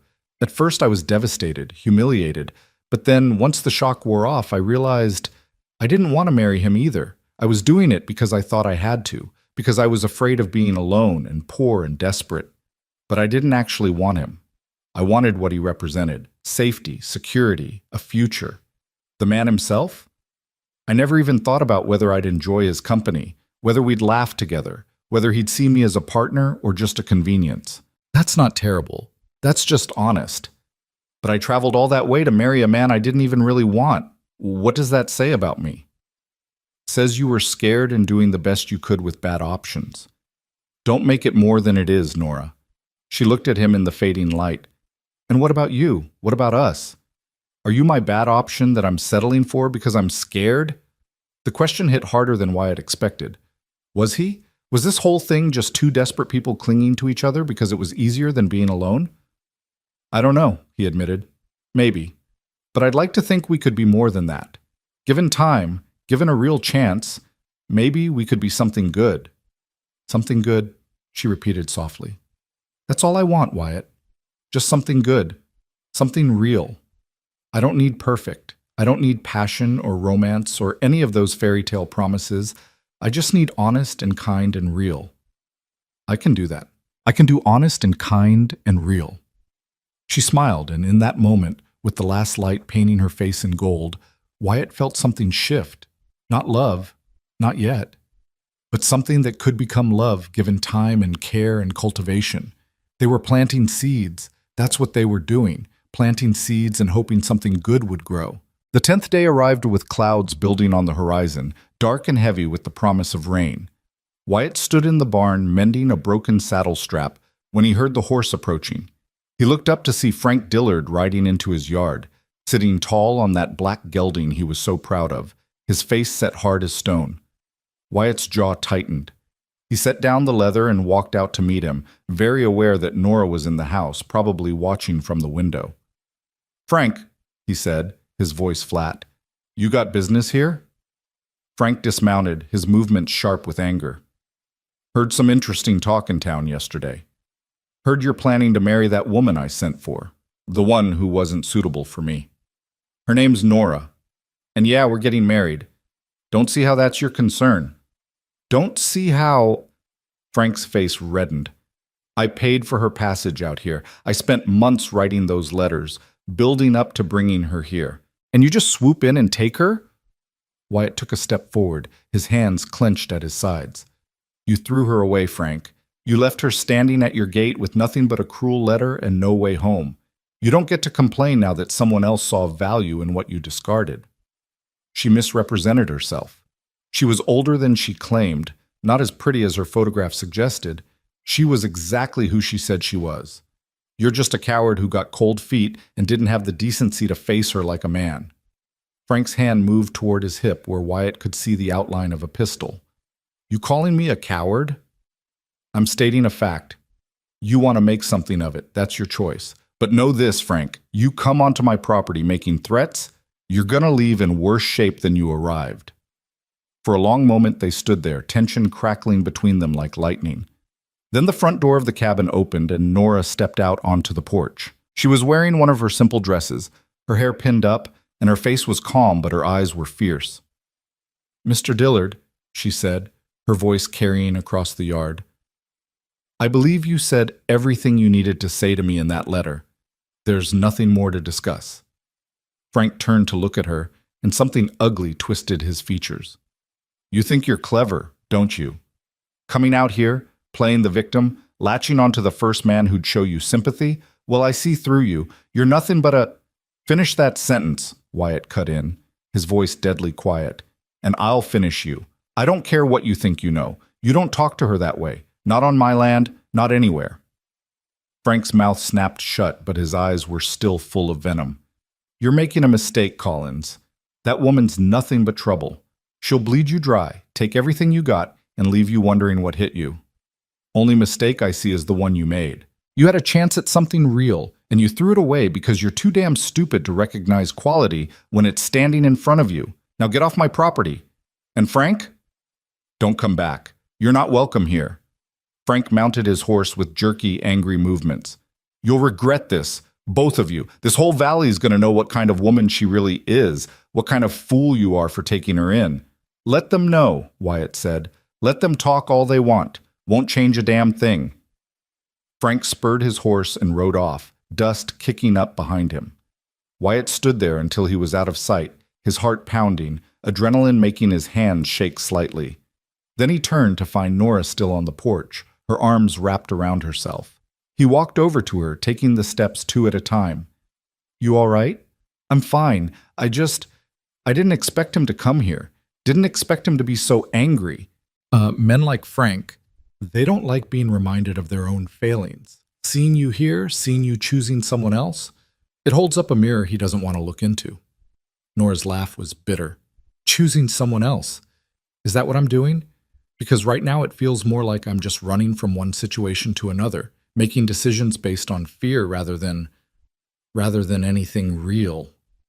The words stung, even though Wyatt knew there was truth in them. "Is that what you think? That this is just you running?" "I don't know what to think anymore." She moved past him, walking out into the yard, her face turned toward those dark clouds building in the west. "Frank was right about one thing. I did latch on to you. The first person who showed me kindness, and I grabbed hold. What if I'm making another mistake? What if in a year, or 5 years, or 10, I wake up and realize I never wanted this either? That I was just using you as a life raft?" Wyatt followed her, keeping a respectful distance. "And what if you're not? What if this is exactly where you're supposed to be, and Frank showing up is just him trying to poison something good because he can't stand seeing you happy?" "I'm not happy, Wyatt. I'm grateful. I'm safe. I'm a lot of things. But happy? I don't even know what that feels like anymore." Thunder rumbled in the distance, and the first drops of rain began to fall, fat and heavy. Nora tilted her face up to the sky, letting the water hit her skin, and Wyatt saw tears mixing with the rain. "Come inside," he said gently. "You're getting soaked." "Maybe I want to get soaked. Maybe I want to stand here and let the rain wash away every stupid decision I've ever made, every hope I've ever had, every dream that turned to dust." The rain was coming harder now, and Wyatt moved closer, rain soaking through his shirt.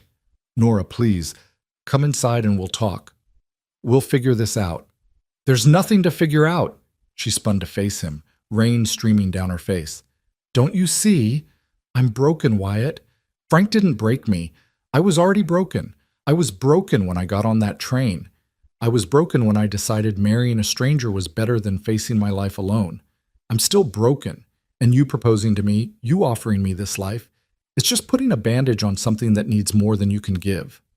"Then let me try anyway," Wyatt said, his voice rough. "Let me stand here in the rain with you and at least try to help you put the pieces back together.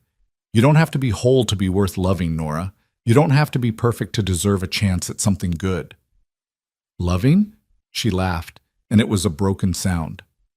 "You don't love me, Wyatt. You love the idea of not being alone. You love having someone to fill the silence your wife left behind. But me? The real me? The scared, confused, angry woman who doesn't even know who she is anymore? You don't know her well enough to love her.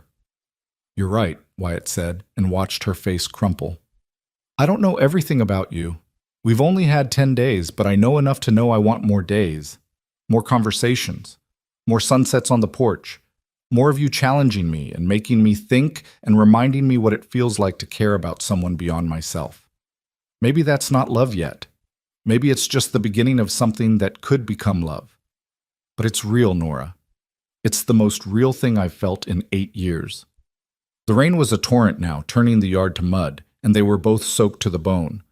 Nora stood there shaking, from cold or emotion, Wyatt couldn't tell, and he saw the exact moment something in her broke wide open. "I'm scared," she whispered, so quietly he almost couldn't hear it over the rain.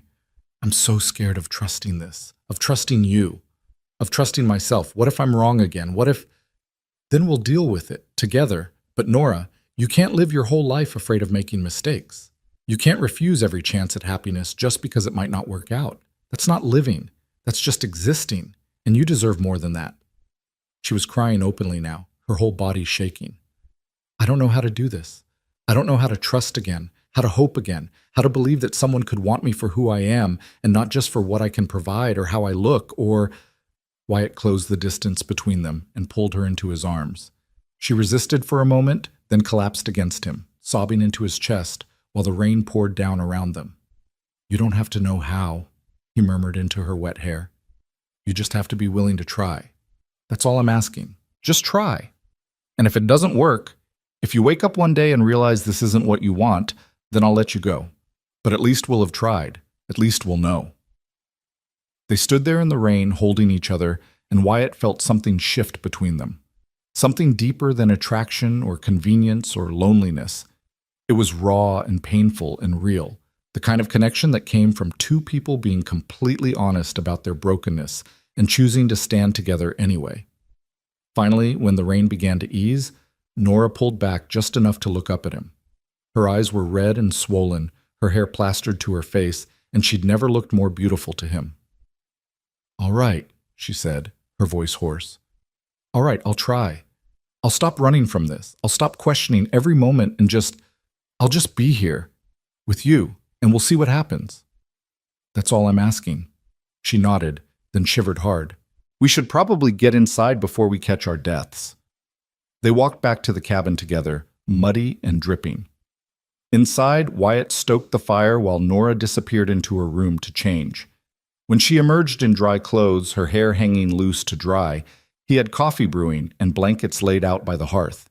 They sat together in front of the fire, warming their hands on the coffee cups, not talking, but not needing to.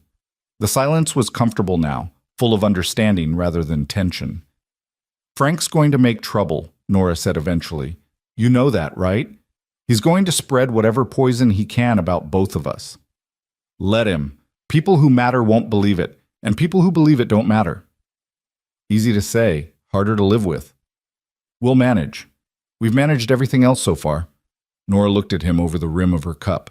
"Why are you so calm about all this? About Frank showing up? About the gossip? About all of it? Don't you ever just want to rage at how unfair it all is?" "Used to. After Sarah died, I was angry at the whole world for a long time. Angry at God, angry at myself, angry at her for leaving me. But anger's exhausting, Nora. It burns you up from the inside. Eventually I learned that the only way forward was to accept what I couldn't change and focus on what I could. I can't change Frank being a bastard, can't change people gossiping, but I can choose how I respond. I can choose to build something good here with you, despite all the obstacles. That's what I'm choosing to focus on." "That's very wise." "Nah, just old and tired. Wisdom's what you call it when you've made enough mistakes to finally learn something." She smiled at that, and the smile reached her eyes for the first time since Frank had ridden onto the property. They stayed by the fire until the light began to fade. Then Nora made dinner while Wyatt checked on the horses. The rain had stopped, leaving everything washed clean and smelling of wet earth. That night they sat on the porch again, watching the stars emerge from behind the departing clouds. The air was cool and fresh, and somewhere in the distance a coyote called to the rising moon. 4 more days, Nora said. 4 more days until the wedding. You having second thoughts again? Always. But I'm trying to remember what you said about taking it one step at a time. Right now, the next step is tomorrow. I can handle tomorrow. And the day after that? I'll worry about that when it comes. Wyatt reached over and took her hand, lacing his fingers through hers. She didn't pull away, and they sat like that, holding hands in the darkness, until the chill drove them inside. The remaining 4 days passed in a blur of preparation and growing anticipation. Nora sewed herself a simple dress for the wedding. Nothing fancy, just a soft gray cotton that brought out the color of her eyes. Wyatt cleaned up the cabin, made repairs he'd been putting off, and tried not to think about how much his life was about to change. On the 13th day, they rode into town together to finalize things with Reverend Matthews. The stares were worse this time, the whispers following them down the street like a chorus of judgment. Wyatt kept his hand on Nora's back, a quiet statement of solidarity and protection. At the general store, Samuel Yates was less friendly than before. Heard Frank Dillard's version of things, he said, his voice cool. Heard some interesting stories about what's been going on out at your place, Wyatt. I'm sure you did, Wyatt replied evenly. And I'm sure they're all lies. But believe what you want, Samuel. Won't change what's true. Just seems mighty convenient is all. Woman shows up for one man, ends up with another within a week. Makes a person wonder. Nora's back stiffened, but before she could speak, Wyatt stepped forward. You got something to say, Samuel. Say it plain. Don't hide behind innuendo and gossip. Samuel had the grace to look uncomfortable. Just saying what folks are thinking. Folks should mind their own business. Now we came here for supplies, not a sermon. You selling or not? They got what they needed and left, but the encounter left a bitter taste. In the wagon, Nora was quiet, her hands twisted in her lap. Maybe we should wait, she said finally. Give people time to forget about Frank's version. Let things settle before we… No. Wyatt's voice was firm. We're not letting Frank Dillard dictate our lives. We're not giving gossips the satisfaction of thinking they drove us apart. Tomorrow, we're getting married, and then we're going to live our lives and let people think whatever the hell they want. You're going to lose friends over this. Lose business, maybe. All because of me. Friends who turn on me over lies aren't friends worth having. And business will survive. I'm good at what I do, and people need horses broken and fences mended whether they like my wife or not. My wife.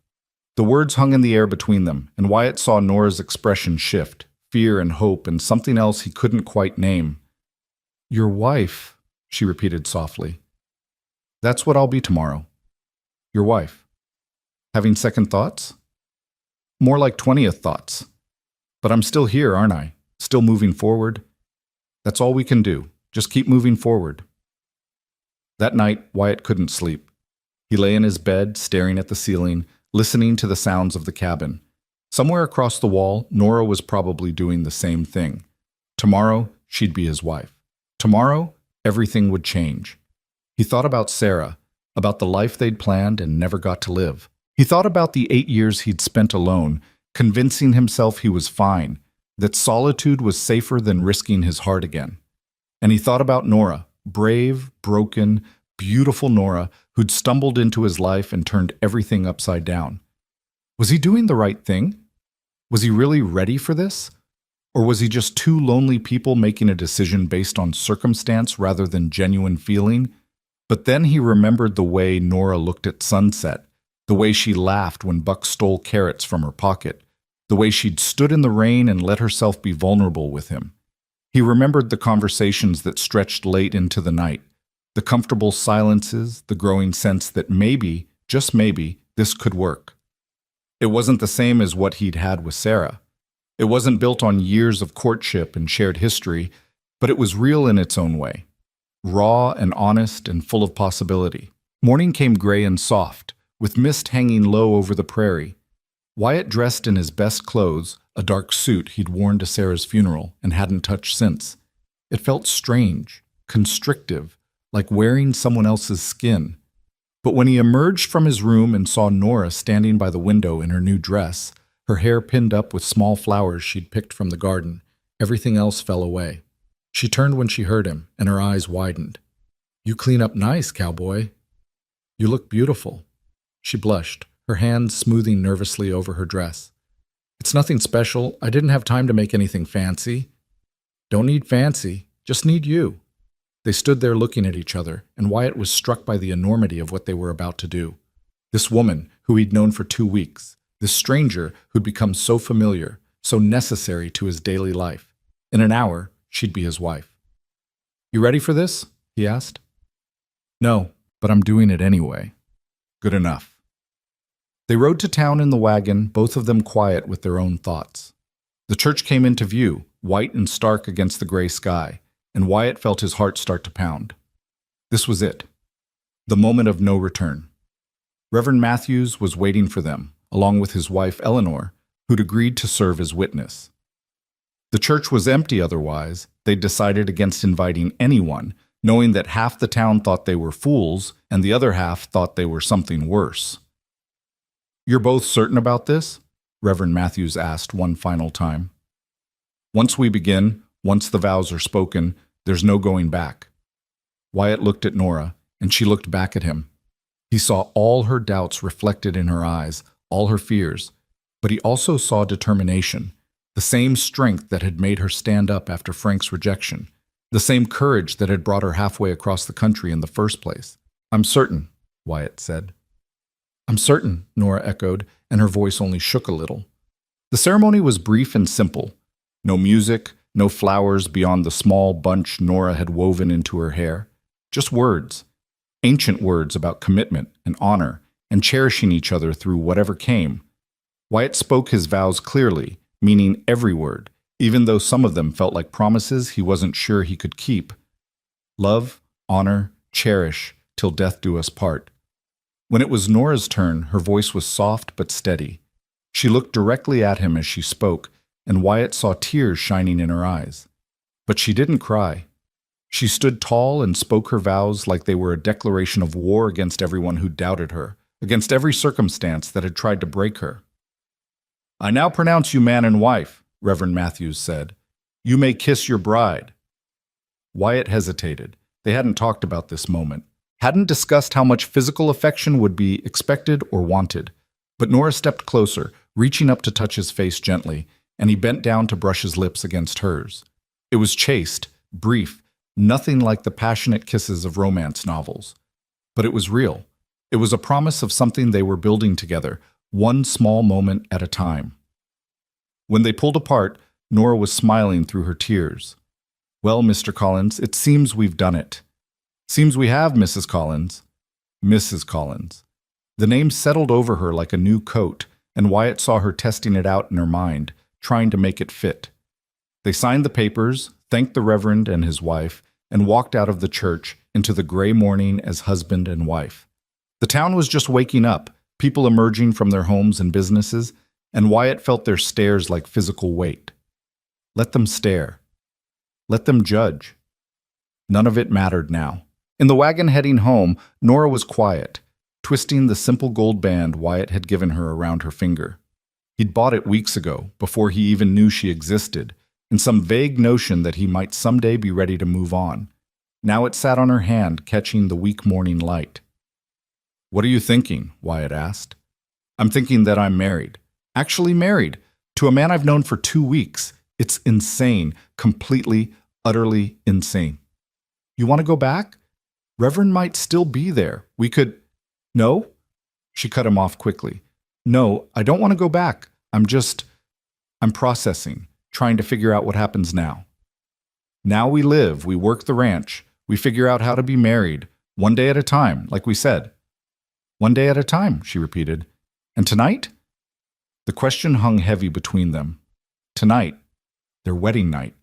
The expectation that came with marriage, the intimacy that would be assumed by everyone, expected by tradition. "Tonight we have dinner," Wyatt said carefully. "We sit on the porch if the weather holds. We talk, same as we've been doing, and then we go to our separate rooms, same as we've been doing. Nothing has to change, Nora. Not until you're ready. Not until we both are." Her relief was palpable. "You mean that?" "I do.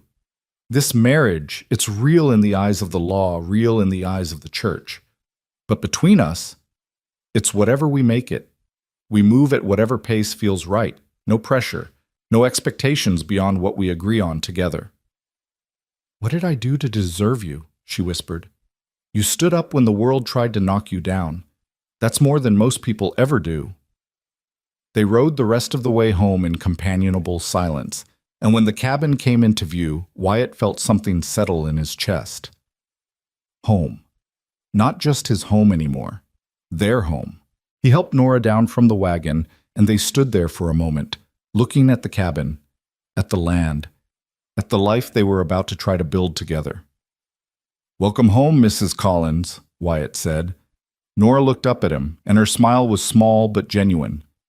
"Thank you, Mr. Collins, for everything, for seeing me when I felt invisible, for offering me a choice when I thought I had none, for being patient when I'm difficult, for being you.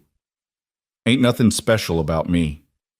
"That's where you're wrong. You're the most special man I've ever met, and you don't even know it. That's part of what makes you special." Before Wyatt could respond, she stood on her toes and kissed his cheek, then turned and walked into the cabin, into their home, leaving him standing there with his heart doing strange things in his chest. Maybe this could work. Maybe they could build something real from this strange beginning. Maybe Hope wasn't as foolish as he'd thought. The first week of married life was an exercise in navigation and adjustment. They moved around each other carefully, both hyper-aware of the new dynamic, the new expectations, spoken and unspoken. Wyatt went about his usual work, but found himself coming back to the cabin more often, drawn by the smell of Nora's cooking or the sound of her humming as she worked in the garden. Nora threw herself into making the cabin a home. She cleaned corners Wyatt had neglected for years, hung curtains she'd sewn from fabric she'd brought in her trunk, planted herbs by the kitchen door. It was like watching someone claim their territory, stake their ground, and Wyatt found he didn't mind. If anything, he liked seeing his space transformed by her presence. But there were awkward moments too, times when they'd reach for the same thing and their hands would touch, and they'd both pull back like they'd been burned. Times when Wyatt would forget and walk in while Nora was washing up, and they'd both freeze, hyper-aware of boundaries and propriety. Times when the silence felt charged with everything they weren't saying, everything they weren't doing. On the 8th night, they sat on the porch as usual, watching the stars emerge. The air was warm and still, carrying the scent of sage and honeysuckle. Nora had been quiet all day, and Wyatt could sense something brewing. "Can I ask you something?" she said finally. "Always." "Do you regret it? Marrying me?" Wyatt turned to look at her. "Why would you think that?" "Because we've been married over a week, and we're living like polite strangers. Separate rooms, careful conversations, never touching unless absolutely necessary. That's not a marriage, Wyatt. I don't know what that is. It's us figuring things out at our own pace, like we agreed. But when does figuring things out become just avoiding things? When does taking it slow become standing still?" Wyatt was quiet, considering. She had a point. They'd been so careful, so cautious, that they hadn't really moved forward at all. They were stuck in this limbo, married but not, together but separate. "What do you want, Nora? What would make this feel more real to you?" She was quiet for a long time, her fingers twisting in her lap. "I don't know. I feel like I'm waiting for something to happen. Waiting for you to decide you've made a mistake. Waiting for the other shoe to drop. And I can't live like that. I can't spend every day braced for disaster. I'm not going to change my mind." "How do you know? How can you be so sure?" "Because every day I learn something new about you, and every day I like what I learn. You're smart and strong and funny and kind. You make my coffee the way I like it without me having to ask. You sing to the horses when you think I can't hear. You leave wildflowers on the table just because they make you happy. These aren't big things, Nora, but they're the things that matter. They're the things that make a life." Tears were sliding down her cheeks now. "I'm still so scared. Of this, of us, of everything." "I know. I'm scared too." "You are?" "Of course I am. What if I'm not enough? What if you wake up one day and realize you settled? What if I can't make you happy? What if I fail you the way I failed Sarah by not being able to save her?" The words tumbled out before he could stop them, revealing fears he hadn't even known he was carrying. Nora stared at him. You didn't fail, Sarah. She got sick. That's not your fault. My head knows that. But my heart still thinks if I'd been smarter, faster, better, I could have done something, could have saved her. And now here you are, trusting me with your life, your future, and what if I fail you too? Oh, Wyatt. Nora moved closer, taking his hand. You're not going to fail me. You've already given me more than I ever expected. Safety, respect, a chance to rebuild my life on my own terms. How could that be failure? Because you deserve more than safety and respect. You deserve love, Nora, real love. The kind that sets your soul on fire, the kind poets write about. And I don't know if I can give you that. I don't know if I have that in me anymore. Maybe I don't need that kind of love. Maybe I just need the kind where someone sees me and values me and chooses me, day after day. Maybe I need the kind that's built on respect and partnership and growing together. Maybe that's enough. Is it? Is it really enough for you? She was quiet, and when she spoke, her voice was thoughtful. I don't know, but I'd like to find out. I'd like to stop being so afraid and just see what happens when we actually let ourselves be married, when we stop holding back and start moving forward. What are you saying? I'm saying I want to move into your room. I want to sleep beside you, wake up next to you. I want to stop living like we're two people sharing a house and start living like we're actually building a life together. I'm not saying it has to be perfect. I'm not saying I'm ready for everything that implies. But I'm ready to stop hiding in that spare room, pretending this is something it's not. Wyatt's heart was pounding. You're sure? No, but I'm doing it anyway. Seems to be my approach to everything these days. Terrified, but moving forward regardless. He squeezed her hand. All right then. Tonight? Tonight. They sat there a while longer, holding hands under the stars, and Wyatt felt something shift between them. Something significant. They were taking a leap, both of them, into unknown territory, but they were doing it together, and that had to count for something. When they finally went inside, Wyatt helped Nora move her things from the spare room to his. It didn't take long, she didn't have much, and what she had fit easily into the chest of drawers and the small wardrobe. But every item placed felt monumental, like they were building something real from these small practical acts. That night, they lay side by side in the bed Wyatt had slept in alone for 6 years. They didn't touch beyond their hands clasped between them, but the intimacy of just breathing in sync, of sharing this space, was overwhelming. Wyatt? Nora's voice was soft in the darkness. Yeah? Thank you for being patient, for not pushing, for letting me figure things out at my own pace. Always, Nora. We're in this together, however long it takes.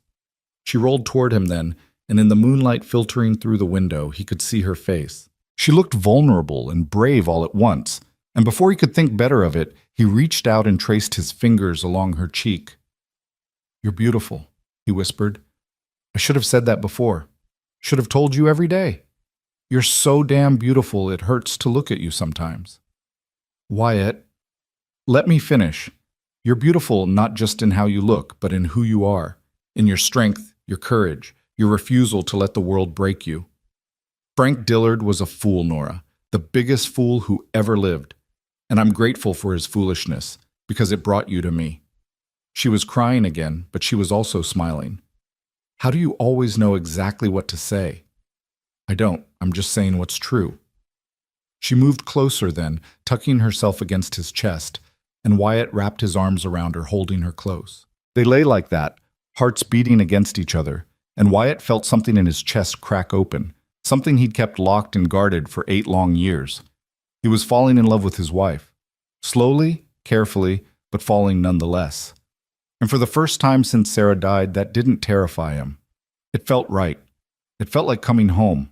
3 weeks into their marriage, disaster struck in the form of fire. Wyatt woke to the acrid smell of smoke curling through the bedroom window. For a confused moment, he thought he was dreaming, that his mind was playing tricks in the space between sleep and waking. Then Nora stirred beside him, her nose wrinkling, and she sat bolt upright. Wyatt, do you smell fire? He was already out of bed, pulling on his pants, moving toward the window. The eastern sky was lit with an orange glow that had nothing to do with dawn. Christ, it's coming from the valley. They dressed in seconds, fumbling with buttons and laces in the dark. Outside, the world had taken on a surreal quality, the air thick with smoke. The distant crackle of flames carried on the hot wind that had been blowing for 3 days straight. Wyatt ran to the barn, Nora close behind him, and climbed up to the loft window that faced east. What he saw made his blood run cold. A wall of fire was sweeping across the valley, driven by that relentless wind, consuming everything in its path. The dry grass, parched from weeks without rain, was feeding the flames like kindling, and the fire was moving fast, faster than any wildfire Wyatt had seen, racing toward his property like a living thing with hunger in its belly. "How far?" Nora asked, climbing up beside him. "Mile, maybe less. And with this wind—" He didn't need to finish. They both knew what it meant. "What do we do?" Wyatt's mind raced, calculating distances, wind speed, the precious minutes they had before the fire reached them. "We need to cut a fire break. Now. If we can clear enough land between here and the fire, stop it before it reaches the buildings. Then let's do it. Nora, you should go. Take Ginger and ride to town. Get to safety. Like hell I will." Her voice was steel. "This is my home too now, Wyatt. I'm not running." There was no time to argue. Wyatt grabbed shovels, axes, anything they could use, and they ran to the eastern fence line. The smoke was thicker here, stinging their eyes, making it hard to breathe. Wyatt could see the fire clearly now, a roiling monster of orange and red, consuming the prairie with terrifying speed. "We start here," he said, marking a line with his boot. "Clear everything back 50 feet, grass, brush, anything that can burn, fast as we can." They worked like demons possessed, hacking at the dry grass, digging up brush by the roots, creating a barren strip of earth between the fire and everything they'd built. Wyatt's shoulders screamed with effort, sweat pouring down his face, mixing with ash and soot. Beside him, Nora matched him stroke for stroke, her face streaked with dirt, her hands surely blistering, but she never slowed, never complained. "It's not enough," Wyatt gasped after 20 minutes of frantic work. The fire was closer now, close enough that he could feel its heat, hear its roar. "The wind's too strong. It's going to jump the break." "Then we make it wider." "No time." He grabbed her arm. "The barn. We have to save the horses." They ran back to the barn, threw open the stalls. Buck and Daisy bolted immediately, sensing danger, galloping toward the western pasture. But Ginger, sweet, steady Ginger, was too frightened to move, her eyes rolling white with terror. "Come on, girl," Nora coaxed, taking hold of her halter. "Come on, we have to go." A gust of wind sent sparks swirling through the air, and one landed on the barn roof. For a heartbeat, nothing happened. Then smoke began to curl from the dry shingles. "Nora, get out!" Wyatt shouted. "The roof's caught!" Not without her. Nora pulled hard on the halter, but Ginger was frozen with fear, her hooves planted firm. Wyatt ran to the water trough, soaked a blanket, threw it over his shoulders, and charged back into the barn. The smoke was thicker now, the first flames licking along the roofline. He grabbed Ginger's other side, and together he and Nora dragged the terrified horse toward the door. They were halfway there when a burning beam crashed down behind them, sending up a shower of sparks. Ginger screamed and reared, nearly pulling free, but Nora held on with strength born of pure desperation. "Almost there," Wyatt coughed out. "Just a few more feet." They burst out of the barn into air that was barely clearer, Ginger finally finding her legs and bolting after the other horses. Wyatt grabbed Nora's hand and pulled her away from the barn, just as another section of roof collapsed inward. "The cabin!" Nora gasped. "Wyatt, the cabin?" He turned to look and felt his heart sink. Embers were raining down everywhere now, carried on the wind. One had landed on the cabin's porch, another on the woodpile stacked against the side. Small fires were springing up like evil flowers. "Water," he said. "Water." "The well! We need buckets! Anything!" They formed a desperate relay, Wyatt hauling water from the well, Nora running it to the fires, dousing what they could. His arms felt like lead. His lungs burned with every breath, but he kept moving, kept pumping, kept fighting. Nora was everywhere at once, her dress singed and smoking, her hair come loose and wild, but her face set with fierce determination. When a spark caught the corner of the porch, she beat it out with her bare hands. When flames started climbing the cabin wall, she threw herself at them with bucket after bucket of water. "The roof!" Wyatt shouted. A large ember had lodged in the eaves, and smoke was starting to pour from the shingles. "I need to get up there." "You can't climb up there, you'll fall." "No choice!" He grabbed the ladder from where it leaned against the barn that was now fully engulfed, a roaring inferno that lit the night like a terrible dawn. He threw the ladder against the cabin wall and started climbing, bucket in hand. "Wyatt, please!" Nora's voice was raw with fear and smoke. "Please be careful." The heat was incredible, the smoke choking. Wyatt couldn't see more than a few feet in front of him, couldn't breathe without his lungs screaming in protest. But he climbed, found the ember, doused it with water. Then another. Then another. The shingles were hot enough to burn through his gloves, and he felt his palms blistering, but he kept going. Below him, Nora had climbed the ladder too, passing up buckets in a chain, refusing to let him face this alone. Her face was streaked with ash and tears, but her hands were steady, her movements sure. "Together," she said when he tried to order her down. "We do this together." So they fought the fire together, side by side on that burning roof, while the world around them tried to consume itself. Minutes stretched into hours, though it couldn't have been more than 30 minutes of pure hell. Wyatt's entire body was shaking with exhaustion, his vision blurring, but Nora was there, her hand on his back, her voice in his ear telling him they could do this, they could save it, they just had to hold on a little longer. And then, as suddenly as it had come, the wind shifted. The wall of fire that had been racing toward them veered south, pushed by the changing wind, missing the cabin by mere yards. The flames that had been threatening the house began to die, starved of fuel by the firebreak they'd cut and the water they'd poured. Wyatt and Nora collapsed on the roof, coughing and gasping, too exhausted to climb down. They lay there watching the fire continue its destructive path south, away from them, away from everything they'd fought so hard to save. "Is it over?" Nora's voice was barely a rasp. "I think so. I think we're safe." She laughed, a broken, hysterical sound. "Safe? We're covered in burns and ash. The barn's gone. We could have died. But we didn't. We're alive. The cabin's standing. The horses are safe. That's what matters."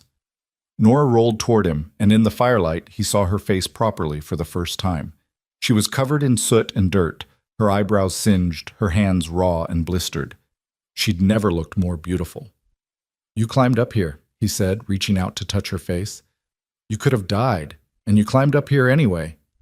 "So could you. Guess that makes us even." "Guess it does." They helped each other down the ladder on shaking legs and stood in the yard surveying the damage. The barn was a total loss, just a skeleton of blackened beams and smoldering ash. The eastern fence line was scorched, the grass burned black for 100 yards. But the cabin stood, damaged, covered in soot, with a few burned patches on the roof that would need fixing, but standing. "We did it," Nora whispered. "We actually did it."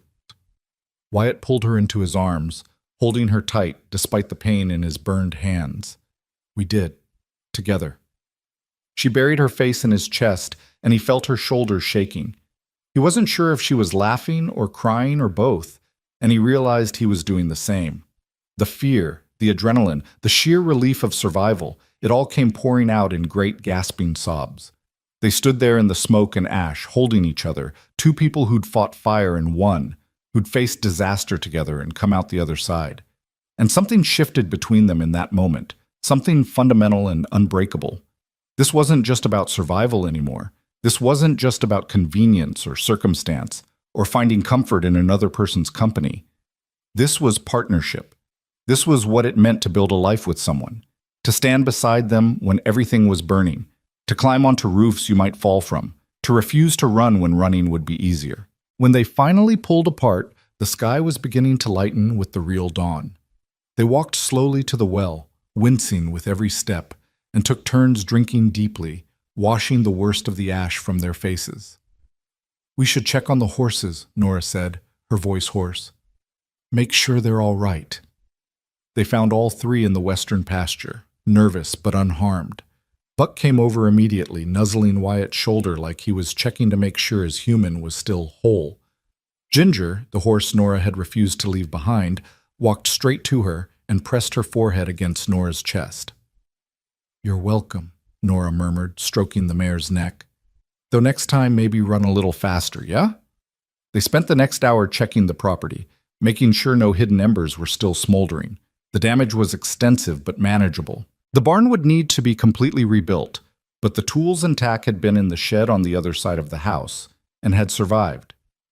The fence could be repaired. The scorched earth would green up again when the rains came. They'd lost things, but they hadn't lost everything. They'd survived. By the time they made it back to the cabin, they were both swaying on their feet, exhaustion pulling at them like gravity.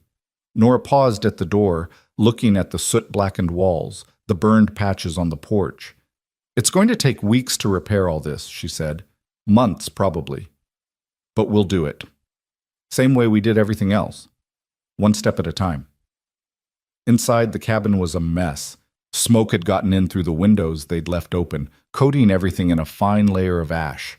But it was still standing, still theirs, still home. Wyatt stoked the fire, the irony of which wasn't lost on him, and heated water for washing. They took turns at the basin, carefully cleaning soot and ash from burned skin, hissing at the sting. Nora's hands were in bad shape, blistered and raw from beating out flames. Wyatt's weren't much better. "We should wrap these," he said, looking at her hands. "Keep them clean while they heal." "Yours too." They sat at the table, wrapping each other's hands in strips of clean cloth, their movements gentle despite their exhaustion. There was an intimacy to it, to this careful tending of each other's wounds that went beyond anything physical. This was trust. This was care. This was love, though neither of them said the word. "Wyatt?" Nora's voice was soft. "What you said before, about me climbing up on the roof, about how I could have died. Yeah? You could have died too. You did die, nearly, going into that barn for Ginger, going up on that roof. You risked everything. Had to. Couldn't let the fire take it all, couldn't let it take you." She looked up at him, and her eyes were shining with tears. "That's the first time you've said it like that. Like I matter more than the property. Like saving me was the point, not just the cabin." Wyatt's chest tightened. "You do matter more. You matter most. I didn't realize it until tonight, until I saw you on that roof and thought about what it would mean if you fell, if the fire took you, if I lost you. Nora, I can rebuild a barn, I can fix a cabin, but I couldn't survive losing you. Not now, not after everything." The tears spilled over, tracking clean lines through the soot still on her face. "I love you," she whispered. "I think I've been falling in love with you since that day in the rain when you held me and told me I wasn't broken. But tonight, watching you fight for this place, for us, for our life together, I knew. I knew I love you, Wyatt Collins, completely, terrifyingly, with everything I am." Wyatt's heart felt too big for his chest. He reached out with his bandaged hands and cupped her face gently. "I love you too. I've been afraid to say it. Afraid it was too soon. Afraid I was betraying Sarah's memory or taking advantage of your vulnerability. But I love you, Nora. I love your strength and your courage and the way you refuse to back down from anything. I love how you make me laugh and how you see the world. I love that you climbed onto a burning roof because you wouldn't let me face it alone. I love you." She laughed through her tears. "We're a mess, aren't we? Covered in burns and ash, declaring love at dawn after nearly dying. Yeah, we're a complete mess. But we're alive. We're together. And that's all that matters." He kissed her then, properly kissed her for the first time since their wedding day. It was soft and gentle, mindful of burned lips and exhausted bodies, but it was real. It was everything. It was the ceiling of something that had been building between them since the moment he'd pulled her onto his horse and brought her home. When they finally pulled apart, the sun was fully up, streaming through the smoke-stained windows. They should sleep, should rest, and let their bodies heal. But instead they sat there holding each other, neither willing to let go, as if afraid that separating even for a moment might break the spell. "What do we do now?" Nora asked. "Now we rebuild. The barn, the fences, everything the fire damaged. But first we rest. We heal, we take care of each other. And after that? After that, we live. We work this land together. We build the life we've been dancing around for weeks. We stop being afraid and just be Nora. We just be us, whatever that means. She nodded against his chest. I like the sound of that. They eventually made their way to bed, too tired to do anything but collapse together. Wyatt held Nora close, feeling her heartbeat against his chest, steady and strong and alive. They'd survived the fire. They'd survived Frank's poison and the town's gossip and their own fears and doubts. They could survive anything as long as they faced it together. As sleep finally pulled him under, Wyatt's last thought was of gratitude. Gratitude that Frank Dillard had been fool enough to throw away the best thing that ever happened to him. Gratitude that Nora had been brave enough to accept help from a stranger. Gratitude that they'd found each other in the midst of their respective storms and built something worth fighting for. The fire had tried to destroy them. Instead, it had forged them into something stronger. The days following the fire were a blur of pain and recovery and slow, careful rebuilding. Word of the fire spread through Red Mesa, and to Wyatt's surprise, help came. Not from everyone. Frank Dillard and his allies stayed conspicuously absent, but from enough people to make a difference. Samuel Yates showed up the second morning with supplies, his expression sheepish. Heard about the fire. Heard you two fought it off mostly alone. That took guts. We did what we had to, Wyatt said, his bandaged hands making it hard to accept the supplies Samuel was unloading. Yeah, well, I may have been hasty in my judgment. About your wife, about the situation. Frank came through town yesterday, crowing about how the fire was God's judgment on sinners, and I realized what kind of man I'd been listening to. So here. He thrust a bag of flour at Wyatt. Consider it an apology. Nora emerged from the cabin, her own hands still wrapped, and Samuel tipped his hat to her. Ma'am, I'm sorry for how I spoke before. You and Wyatt seem to have something real, and I was wrong to question it. Thank you, Mr. Yates, Nora said, her voice still rough from smoke. That means more than you know. Others came too.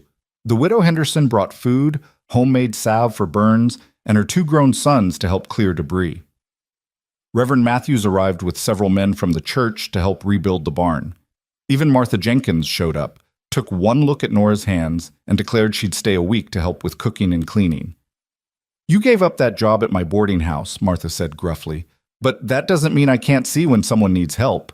Now sit down and let me look at those burns properly. The community rallied in a way Wyatt hadn't expected, and he realized that the fire had done something unexpected. It had proven to the town that he and Nora were real, that their marriage wasn't some scheme or scandal, but 2 people genuinely building a life together. Actions spoke louder than words, and fighting that fire together had spoken volumes. As they worked to rebuild, Wyatt and Nora fell into a new rhythm. Their hands were too damaged for heavy work at first, so they supervised, planned, and did what they could. They sat together in the evenings, helping each other change bandages, talking about the future they wanted to build. I want children, Nora said one night, and Wyatt's breath caught. Someday. Not right now, but someday. I want this place to be full of life and laughter and small voices calling for their parents. Is that something you want too? Wyatt thought about Sarah, about the children they'd planned but never had. For years, the thought of children had been painful, a reminder of everything he'd lost.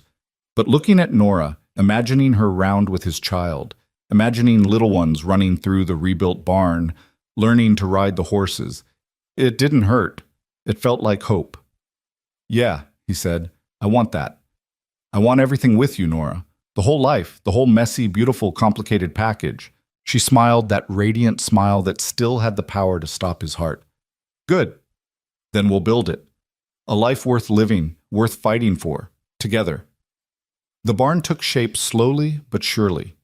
It would be different from the old one, larger, with better ventilation, built to withstand whatever nature threw at it. As Wyatt watched the frame go up, with help from neighbors who'd become friends, he realized something profound. The fire hadn't destroyed his life. It had cleared away the last remnants of his old life, the life he'd been clinging to out of fear and habit. It had made space for something new to grow, something better. He'd been living in the past for 8 years, honoring Sarah's memory by refusing to fully embrace the present. But Nora had changed that. The fire had changed that. He was ready now. Ready to let go of guilt and fear. Ready to love completely, without reservation. Ready to build a future instead of dwelling in the past. 3 weeks after the fire, Wyatt woke to find Nora already up, sitting by the window with her hands, finally healed enough to work without bandages, occupied with sewing. She was making something small, delicate, and when he asked what it was, she blushed. "Just thinking ahead," she said, "to the future we talked about." He crossed the room and looked at what she was sewing. Baby clothes. Small, carefully stitched garments for a child that didn't exist yet, might not exist for years. But she was preparing for it anyway, believing in a future that was still just a dream.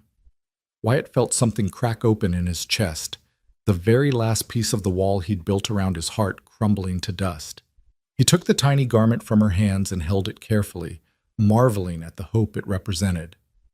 "I love you," he said, and the words came easier now, natural as breathing. "I love you so damn much, Nora Collins." She stood and wrapped her arms around him, and they stood there in the morning light, holding each other, holding on to dreams, holding on to the future they were building together. One small, brave step at a time. That afternoon, they rode into town together. Not for supplies or business, but just because they wanted to. They walked down the main street hand in hand, and if people stared, neither of them cared.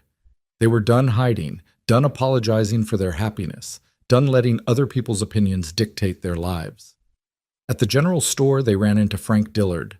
He was leaner than Wyatt remembered, his face harder. When he saw them together, Nora's hand in Wyatt's, matching gold bands glinting in the sun, something ugly twisted his features. "Well," Frank said, "if it ain't the happy couple. Heard you had some trouble with a fire." "We managed," Wyatt said evenly.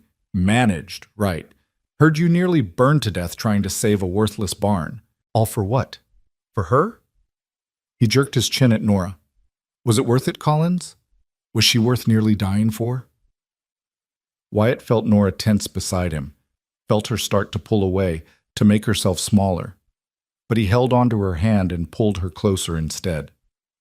"Every second," he said, looking Frank dead in the eye. "Every burn, every moment of fear, every risk, worth it. Because she's worth everything, Frank, and the fact that you couldn't see that just proves you never deserved her in the first place." Frank's face flushed dark red. "You think you're better than me? You think—" "I don't think about you at all," Wyatt interrupted. "You're yesterday's news, Frank, a mistake Nora dodged, a blessing in disguise, if you want to get poetic about it. If you hadn't been enough of a coward to reject her, I never would have met her. So in a way, I should thank you. Your loss was the best thing that ever happened to me."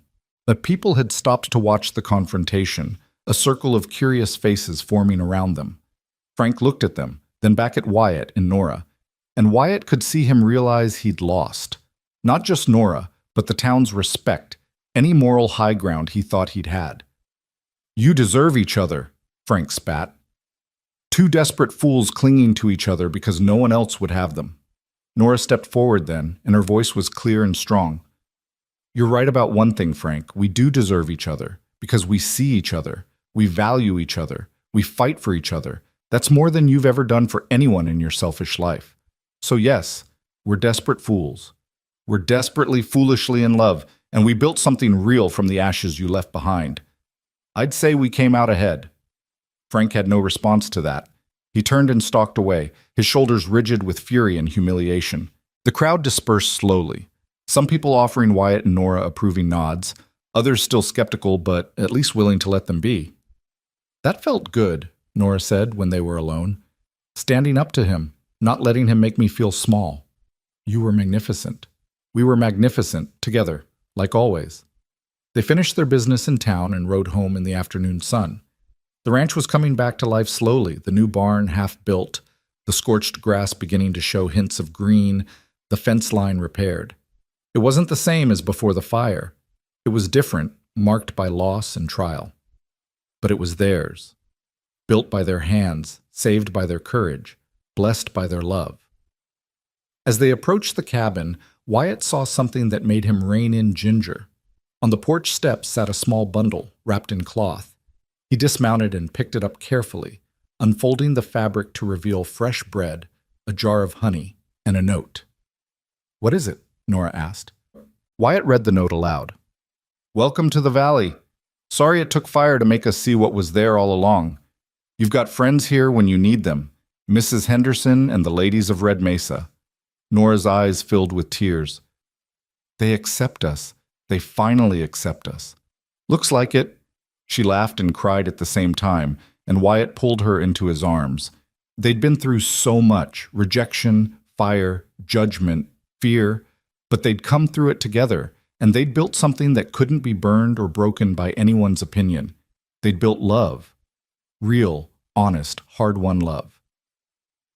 That night, as they lay in bed with the windows open to the cool evening breeze, Nora turned to face him. "Wyatt, do you ever wonder what would have happened if Frank had accepted me? If he'd welcomed me instead of rejecting me?" "Sometimes," Wyatt admitted. "And then I remember that would have meant never knowing you, never having this. And I can't imagine that life anymore. Can't imagine this cabin without you in it, this bed without you beside me, this future without you in it." "Me neither. Isn't that strange? A month ago I didn't know you existed. Now I can't imagine existing without you." "Not strange, just right. Sometimes the best things come from the worst circumstances. Sometimes you have to lose everything to find what actually matters." Nora moved closer, her hand tracing patterns on his chest. "I found what matters. I found you. I found us. I found home." "Me too," Wyatt whispered. "Me too." They made love that night for the first time, slow and gentle and full of the love they declared but not yet fully expressed. It was healing and hopeful, a promise of all the nights to come, all the years they'd build together. Afterward, wrapped in each other's arms, Wyatt thought about the journey that had brought them here, his journey from grief to hope, Nora's journey from desperation to love, the fire that had nearly destroyed them, but instead had proven what they were made of. He thought about Frank Dillard, about that moment when Nora had stepped off the wagon full of hope, and Frank had crushed it without a second thought. He thought about his own moment of decision, when he could have ridden past, could have minded his own business, could have stayed safe in his solitude. Thank God he hadn't. Thank God he'd stopped. Thank God he'd offered help to a stranger who'd become his wife, his partner, his love. "Wyatt?" Nora's sleepy voice pulled him from his thoughts. "Yeah?" "Thank you." "For what?" "For seeing me, for saving me, for loving me, for being exactly who you are." He kissed her forehead, breathing in the scent of her hair. "Thank you for being brave enough to stay, for fighting beside me, for choosing this life, choosing me, even when it would have been easier to run." "I'll always choose you," she murmured.